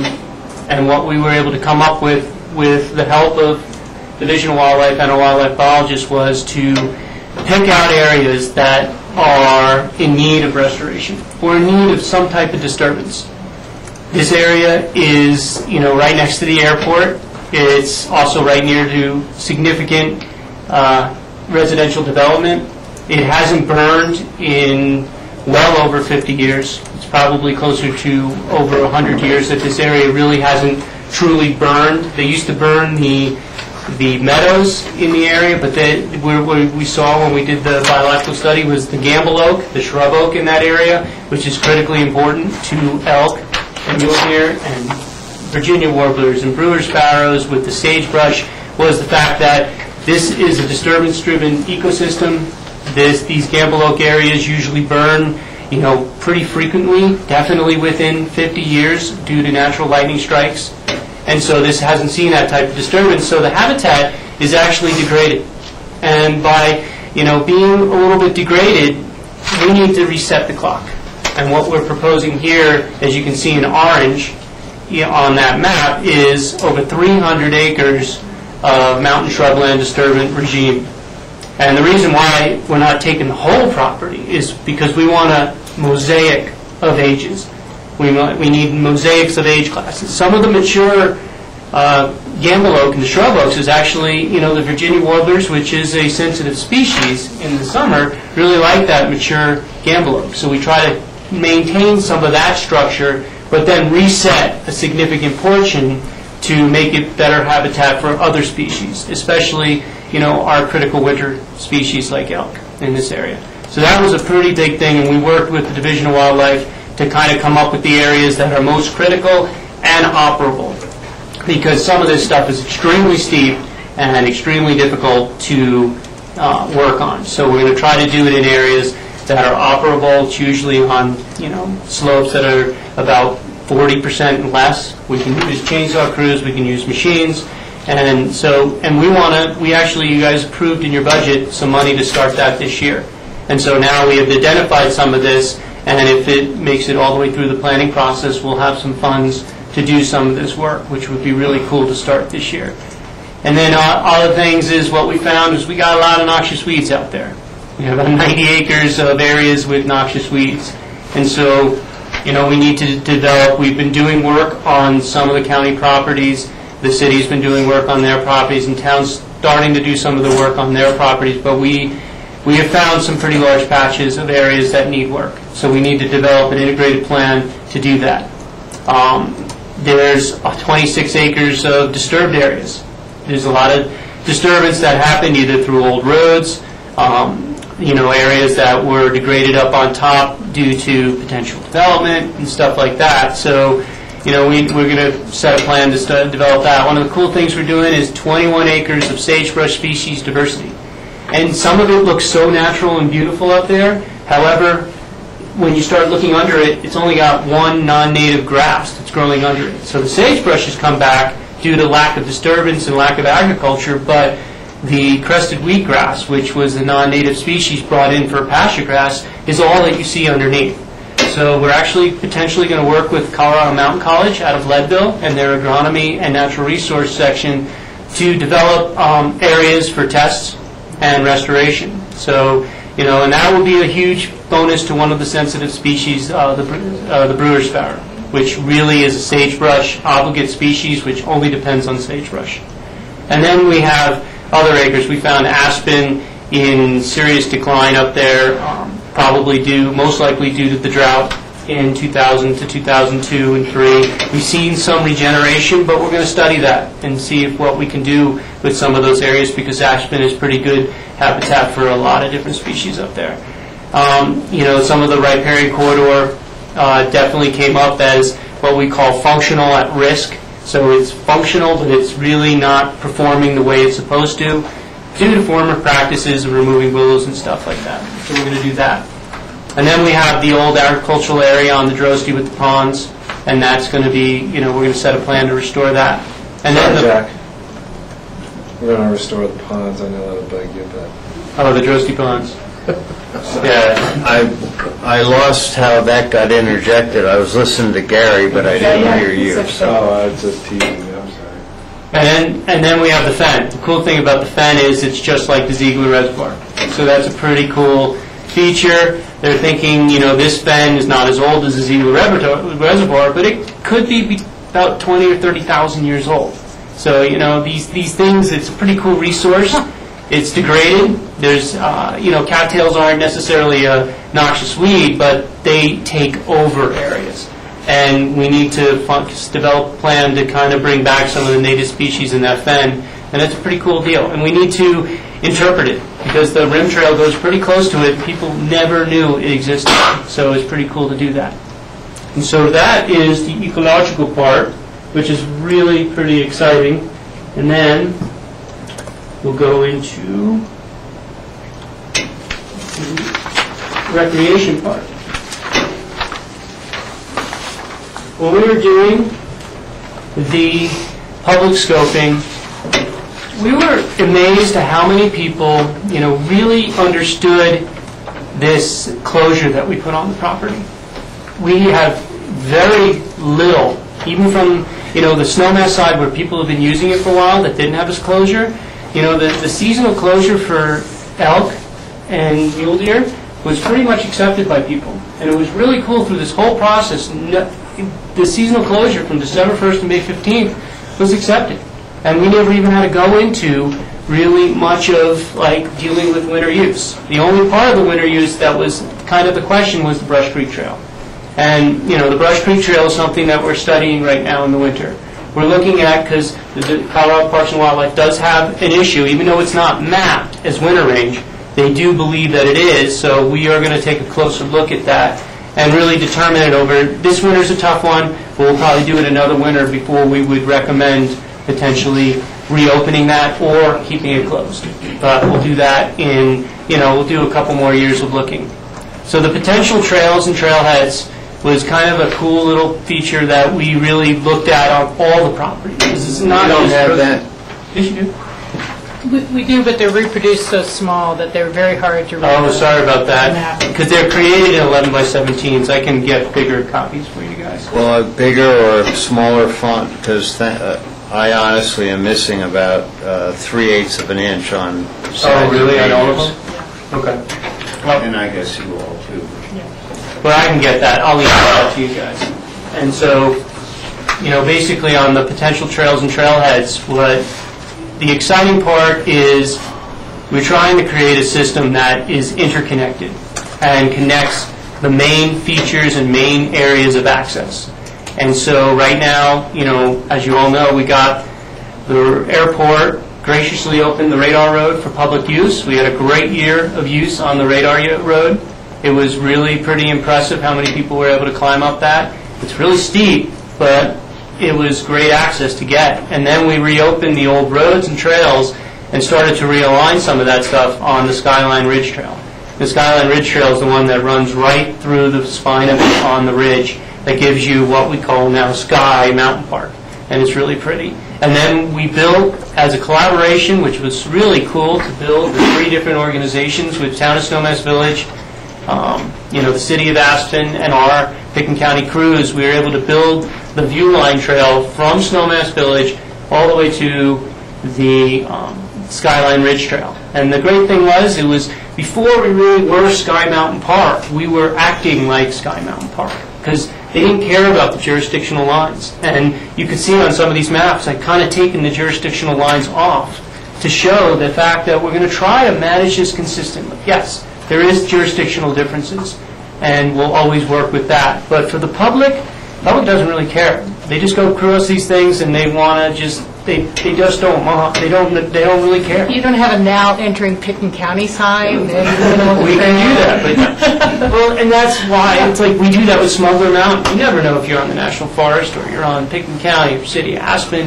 because it's public land. And public land, hopefully we consistently manage this as public land. So the thing we did with the public was we looked at this whole area. We explained the wildlife and vegetation report to the public. And then we gave the public an opportunity to kind of say, here's the trails we really want. And let them draw on the maps and let them see what they really wanted. Then we took them back. I checked in with a wildlife biologist. I checked in with Colorado Parks and Wildlife. And there were some that were just absolutely right through wildlife habitat. And that had to go. And we took those out. And as you can see on that map, there's little circles. You probably see it on TV. Number 1 and number 2, the number 1 and the 2 number 2s were areas that people put trails in that they would like to see, and we took them out because that would significantly fragment habitat. These are undisturbed areas. Number 1 is actually in an area that is critical in the springtime for elk because it's the southern aspect on that. And so what we were able to do is try to keep the trails to corridors that we talked about in the original purchase, like Cozy Point. The connection from Cozy Point Ranch up to the radar tower, that was talked about. We do have a proposal, and we're working with the airport on a potential trail on the front side. That was not critical wildlife habitat by the Colorado Parks and Wildlife mapping and stuff, so that was one that we added, and we'll see. We'll work with the airport. They haven't said no, but there might be some issues that we have to work through. And then what we were able to do also, we kept if you see on that, there's kind of a blue trail called the Ditch Line Trail, and the Ditch Line Trail tries to follow the old road corridor, the old Drosty Road cut through there. Obviously, we're going to make it a lot more sustainable and be able to make it so it's not extremely steep and eroded like it is now. And then he uses old ranch roads and an old ditch to get around to connect to the View Line Trail and the High Line Trail. And then there was another trail that, a couple trails on Hidden Valley that Snowmass Village Trails Committee was very interested in. And one of them was to try to find a way to separate horses from the view line, to get them off of that and potentially have a different place for them to park. And the cemetery, right now they're working with the Snowmass Chapel on the cemetery. And the cool thing on the cemetery is the cemetery people have been really open to a trailhead at the entrance to the cemetery, and that entrance to the cemetery down low where Holy Cross is, where there's no potential grave sites, is an area that they would put horse trailer parking, and then you would come up their road and then connect to what they've deemed Flatline Trail, and the Flatline Trail would connect up to Skyline Ridge and be able to have a separated horse hiking trail from where the mountain bikers are. Because separation of use was one of the big things, and also horse trailer parking, because right now the horse trailer parking at the rodeo, you had to cross Brush Creek Road, and that was not the safest, easiest thing for people on horses to do. And then the last big trail is the Rimline Trail. It's a green trail. It's on top. It's mostly on Upper North Mesa, and then it comes into Seven Star, and that is on existing trail. I mean, we're going to try, there's a couple sections of that existing trail that it's an old horse trail, and that existing trail is steep in some areas, but, you know, we're going to bring it down, connect to an old road, and we're actually going to weave it around the sagebrush area that we're going to restore. And so that would then connect, you would, in an area that we can cross Brush Creek Road safely and connect to the Brush Creek Trail, so you'd be able to bring it back. So those are the main ones. There's some on Cozy Point Ranch, but they've been already thinking about those for a while on Cozy Point Ranch, to have kind of an out and back loop up on Cozy Point Ranch. And, you know, basically there's, you know, potentially a connector to Buttermilk, but the Buttermilk connector would go basically on the old ditch that is down there. It's pretty heavily infested with noxious weeds right now. It's right near the road, so if we can keep it off the top areas, which are more wildlife friendly, that was potentially a good one. So yeah, those are the two main things. There were some other things in your packet talking about commercial use and some hunting. The hunting thing was, we're, you know, the Colorado Division of Wildlife and our wildlife biologist believes that we should try to find a way to hunt at least the Drosty part that used to be hunted just recently until we bought it. Staff is really concerned about having any conflicts, so we'd like to do it when the property is closed because it really is for us a management tool. We do not want to create a refuge effect over here.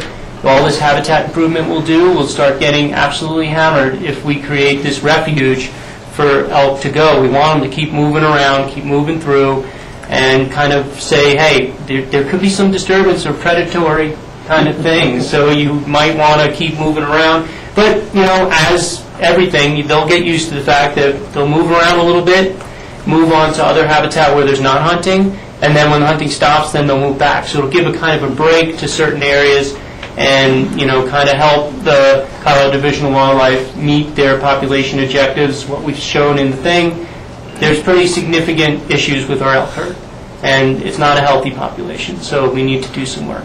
And commercial use would be limited, but we'd also work through Cozy Point Ranch, where we would do limited, they want to do limited potential for horseback riding from Cozy Point Ranch up and around. A couple rides a day, limited numbers. We don't feel that'll conflict with other uses. There's commercial use on the purple trails on Snowmass Village property. They want to continue that use, and so there'll be commercial use there. We're going to work with, potentially, I know bike shops are going to potentially do tours and stuff like that. We're going to work with that, but we're going to try to limit it so we don't have any conflicts between users and stuff like that. I've got to go, excuse me. Okay. I've got to leave early. Thanks, Gary. Thanks, Jeff. So that's really the big thing. I'll give you the big issues. Dogs is one of the things that we thought were going to be a big issue. Our wildlife biologist has been adamant that we should, this is one of the few areas around here that dogs haven't been allowed, so why not try to keep them off? Our land use code is pretty strict in severe winter range. That, you don't allow development in severe winter range, so no dogs. But if they do allow development in severe winter range, you can't have dogs. So if you can't have dogs on that, we felt that it was pretty significant. I do have a pretty cool map to bring up really quickly to show you that it is surrounded by areas that are completely open to dogs. So we don't feel like this is significantly, the map where the hand is, you got the red is the ones that would be closed to trail, the areas that would be closed to trail, and the green trails are all open to dogs. So we don't feel this is a major limitation. I mean, I own a dog, and I'm okay with an area. It limits the impact significantly. And City of Boulder's done testing on this, and you can create more trails in areas if you don't allow dogs, because we could not keep them all on leash. We know that. And if they start moving, the zone of influence is so much huger than just having a trail through this area. So, staff is recommending that dogs be prohibited on the Picken County properties, and the rim trails start being enforced because there's an existing closure on that rim trail south. So, but it would still be open on the Highline Trail, and the Brush Creek Trail has a restricted opening and would be open on the Brush Creek Trail during May 15th through October 15th. Chuck, did you have anything you wanted to add on before we turn it back to the...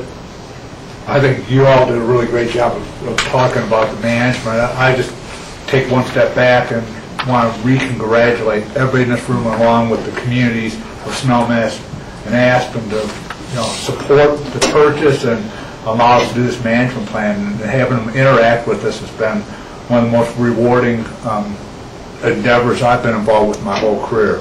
As a team came together, I remember visiting the spring of, early summer of 2009, or was it 2010? No, 2010. 2010, and now we're talking about having, had access last year, and basically really having not only a recreational plan, but really even more important, having a true land stewardship ethic and plan in place to not only preserve, but to really enhance and try to take this land back to the character of pre-settlement. And I think that's really exciting, that you create the beauty. And as a landscape architect, the animals are very important, but I'm just as interested in the diversity of wildflowers and forbs and the grasses that we're talking about restoring here. And I think as a team, we've done a great job of coming up with a plan that, through public process, really balances activity and at the same time enhances the landscape. And I think that, to me, is really exciting. So hopefully we can keep moving forward in the future with this. Jack, you had a question. And question, not so much statement, feedback.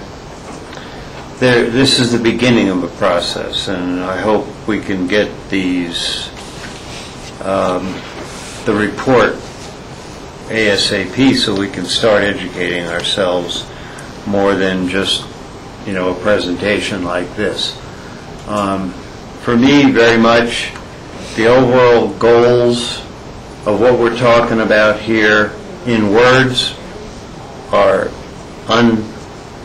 unchallengeable.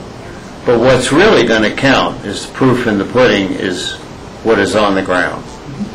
And I am hugely concerned, and admittedly, my knowledge is only topical. That's why I really need this report. And Dale and I talked, a couple months ago about getting it, and there's been some refinements, and here we are today. But 15 miles of new trails really bothers me immensely. Again, this is just topical. 9 new trails really bothers me. I don't know if even this is fact, except I do see 15 there, and in my copy, I'd like even just this copyright forthcoming. When Dale and I sat with Kevin Wright before the purchase, talking about preliminary, steps, it was very clear that conservation was going to be the primary driver of purchase, without question, having recreation, access, and, we have we have diverse user groups here and diverse values. So the word I hate is balance, but that's the goal. But we cannot infringe upon the conservation values overly so. For example, what we saw there with the dogs. That piece seems very reasonable, and I believe all of those green trails were Snowmass Village, the ski area trail system, etc. I didn't see trails on Drosty that are going to be dog accessible. And again, this is what I just read. If I can put that one back, there's going to be, right now we're going to be proposing in this management plan that dogs are prohibited. Dogs are going to be prohibited in almost all of Sky Mountain Park, even Upper North Mesa and Seven Star. Dogs will be prohibited, except for the Highline Trail, which is next to the road, next to the Highline Road, the Brush Creek Trail, which has a restriction, but they will be allowed during the non-restricted time. And then, that's it. I mean, really, truly, the Owl Creek Trail has allowed dogs, and you can see that on the map here. But on any of those new trails that are going to be built are not going to have dogs. What I hope I would hear is on any of the new trails that are proposed, because we don't know if they'll be built, at least for me, they're proposed.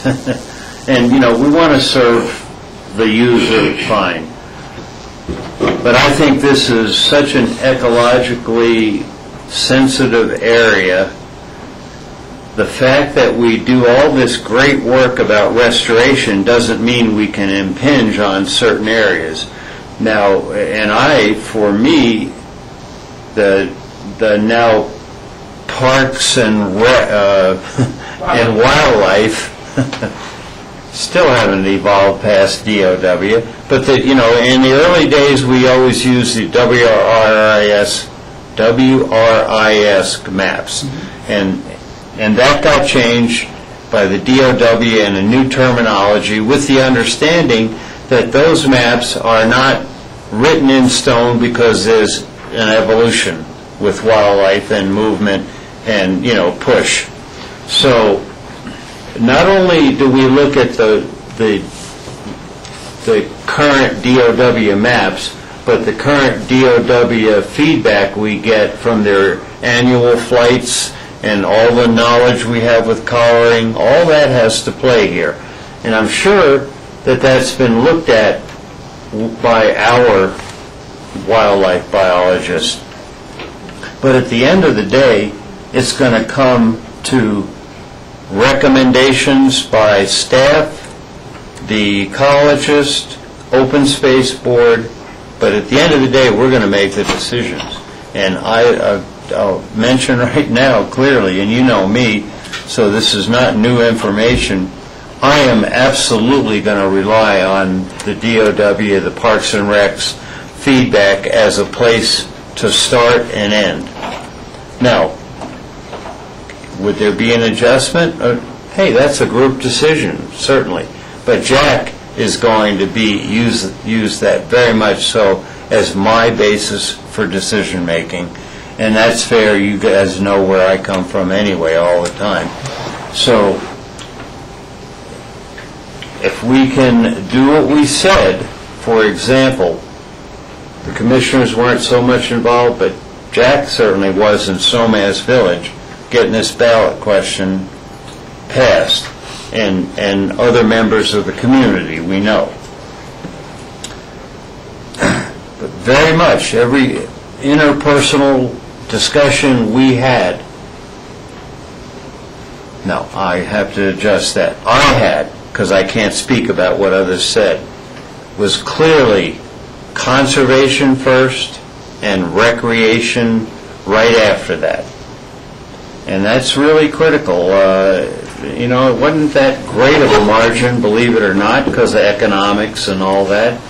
But I expect on our normal economy we should have slammed this ballot question, but instead it was close.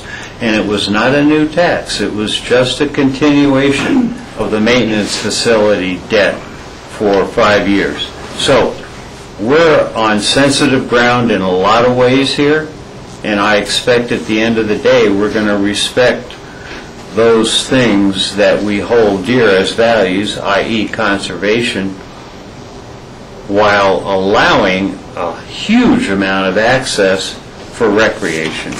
But that doesn't mean it's a slam dunk because 9 trails or 15 miles are looked at, that it happens, all of it, and especially all at once. That's really important for me, the phasing element. Thank you for letting me have a little time for feedback. Let me ask a question, John. Do we have a P&Z meeting here at 5 o'clock? We do not have a P&Z. Do not. Okay, but nonetheless, our schedule is till 5 o'clock, is that right? So, are there any other questions or statements from the board? Yes, Rachel? Yeah, I'm just wondering if, when we see this next, we can get some real 11 by 17s on the mapping. Because it's just really, really hard to have any idea looking at these and even getting grounded there. So, yeah, that's all. Well, you'll get the next time, what we're going to do is once we release the plan, you will get a full plan set. You will get the whole plan with all the mapping and everything in that. And you can get, just to tell the TV audience that's still listening, you can get all of these on our website, the aspenpickin.com/openspace. We put all of these on there, and we have advertised this. We have a lot of people getting these off of that, so they are on that. Thank you. You're welcome. Rob, do you have any questions? This is outstanding work, and I think it's an outstanding example of how the resources that we have in Picken County can come together and work towards a common goal. It's really an exemplary endeavor, and I really appreciate Dale's leadership on it, Gary's participation, Jeff's participation, Hunt from Snowmass. It's just wonderful, and hopefully we can have more projects like this to really put Picken County out in front of conservation and recreation. So thank you very much. Thank you. Thank you. Thank you. All really. Board, do we have open discussion scheduled here? Or future agendas, or what are we got going here? Future agendas. And then I just know you had the Red Cross thank you letter. Right. But, excuse me, I'm sorry. We talked a little bit about future agendas earlier. There is an item that I'd like to actually bring back during open discussion tomorrow, because I'd like Suzanne Wolf there to discuss it, and she had a conflict today, but you have a hearing coming before you on March 14th on the Tillman property on Shieldo Road, which is apparently has a history to it, and we wanted to visit with the board about the possibility, or if you would desire to do a site visit prior to that land use hearing. But I think Suzanne can explain that better, and maybe we can have her come in during open discussion. So we'll have her here tomorrow at open discussion. Yeah. Is that the only item that you wanted to broach at this time? I think that's the only additional item. We did have, I believe, on March 14th, we've got an open slot of time that we have yet to fill, but I'm sure we will. So, unless there's other items. Any other board? Rachel? Yeah, I have a couple of small things, but I wanted to, follow up on that, John, and say that, I'm not clear yet, and I don't need to know now what type of hearing it is on the Tillman property, but I'd like to make sure we have time allotted to be briefed by our attorney as well on that. Are we being sued? Are we, acting quasi-judicial? What's going on? The other two things, really briefly, I forwarded to John, and we can investigate this further, how to proceed, but Phil Overrinder with the City of Aspen was the municipal appointee to the Colorado River Basin 1177 Roundtable, and he is no longer fulfilling that seat. Obviously, he really was not a City of Aspen appointee. It's that each county gets to appoint one municipal representative to this group that is unanimous among all the municipalities within your county. So I have no idea, and John and I haven't had a chance to talk about it yet, as to what that process would be to solicit, someone, we'd want them interviewed by Basalt and Snowmass and Aspen, as well as us. Do we all want to, try to seek out someone or what? But that's coming up, because the roundtable has asked me to say, can you guys get us a new municipal rep? So that's just out there, and we'll start talking about it. I just finally got the details of who appoints or what. It's relatively vague. The other is something I heard at the Colorado Water Congress. You all know this is the year of water, everything like that. There was a lot of emphasis on these past water leaders and how they built the system and what challenges they went through and how visionary they were. And there really is a lot to that. I mean, I'm not knocking it in any way, of people working for 30 years to get Fry Arc done, or working so long and bringing the land to life and creating an economy. As an outburst of that, I heard that there was one water leader whose name escapes me now, who the River District and others have thought should be honored, and they're considering renaming Rudai Dam, not Rudai Reservoir, but they would like to dedicate the dam to, I don't know if it's Frank James or some name like that, and have that as a ceremony this summer. And I mentioned to them, to Jim Procran and others, it'd be nice for us to hear about that a little more directly and have some discussion about renaming Rudai Dam, because, on the West Slope side of things, maybe people aren't as enthusiastic about how Fry Arc has played out and will play out in the future. So I don't know what or where we go with that. Maybe we can ask John Ely about it a little more, and we can all get a presentation or think about whether it's a big deal to us or not. Apparently, the land that was bought for the reservoir was from the Rudai family, and they said it has to be called Rudai Reservoir, and they were very clear on that, and that wouldn't be changed, but they want to dedicate and name this dam after someone from the early water years. So I want to Well, Rachel, that came up at the retreat of the Route Water and Power, and a letter was issued by them saying no to that suggestion. So I think, if you, I'll get you a copy through John, and you can read that, and that should be sufficient. Yes, Jack? Yeah, I'd certainly like to get some more information here. I think it's a big step.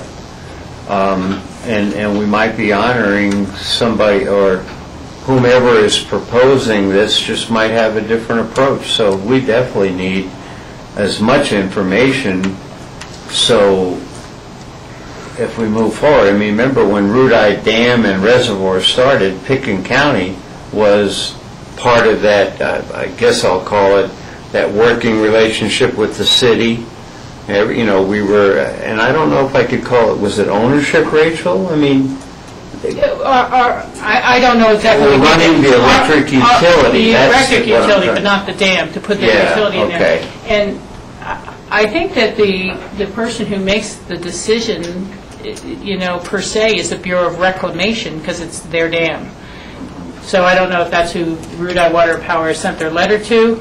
We sent everybody we could think of. Everybody you could think of.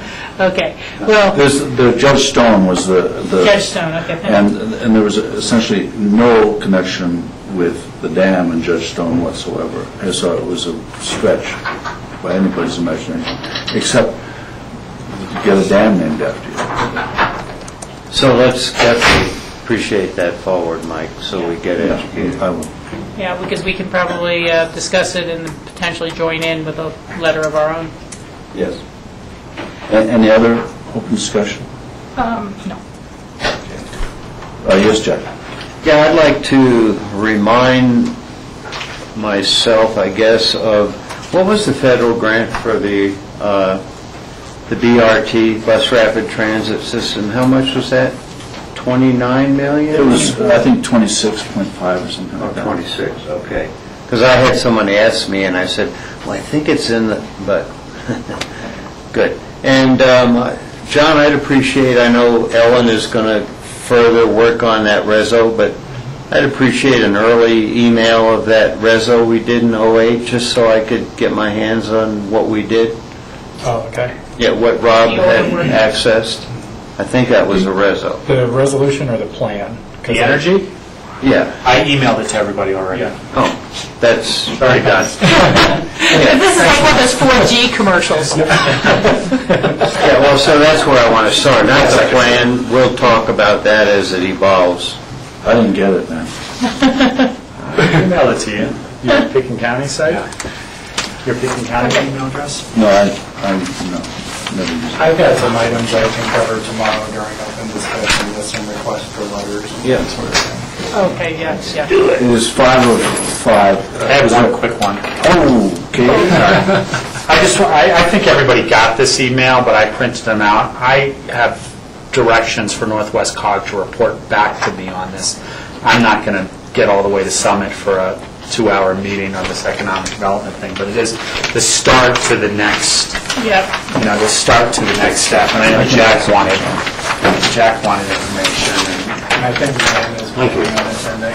Okay. Oh, that'd be great if we have someone attending. Yeah, that'd be great. I have 2 people from Northwest COG that are going to do white sheets on, what happened.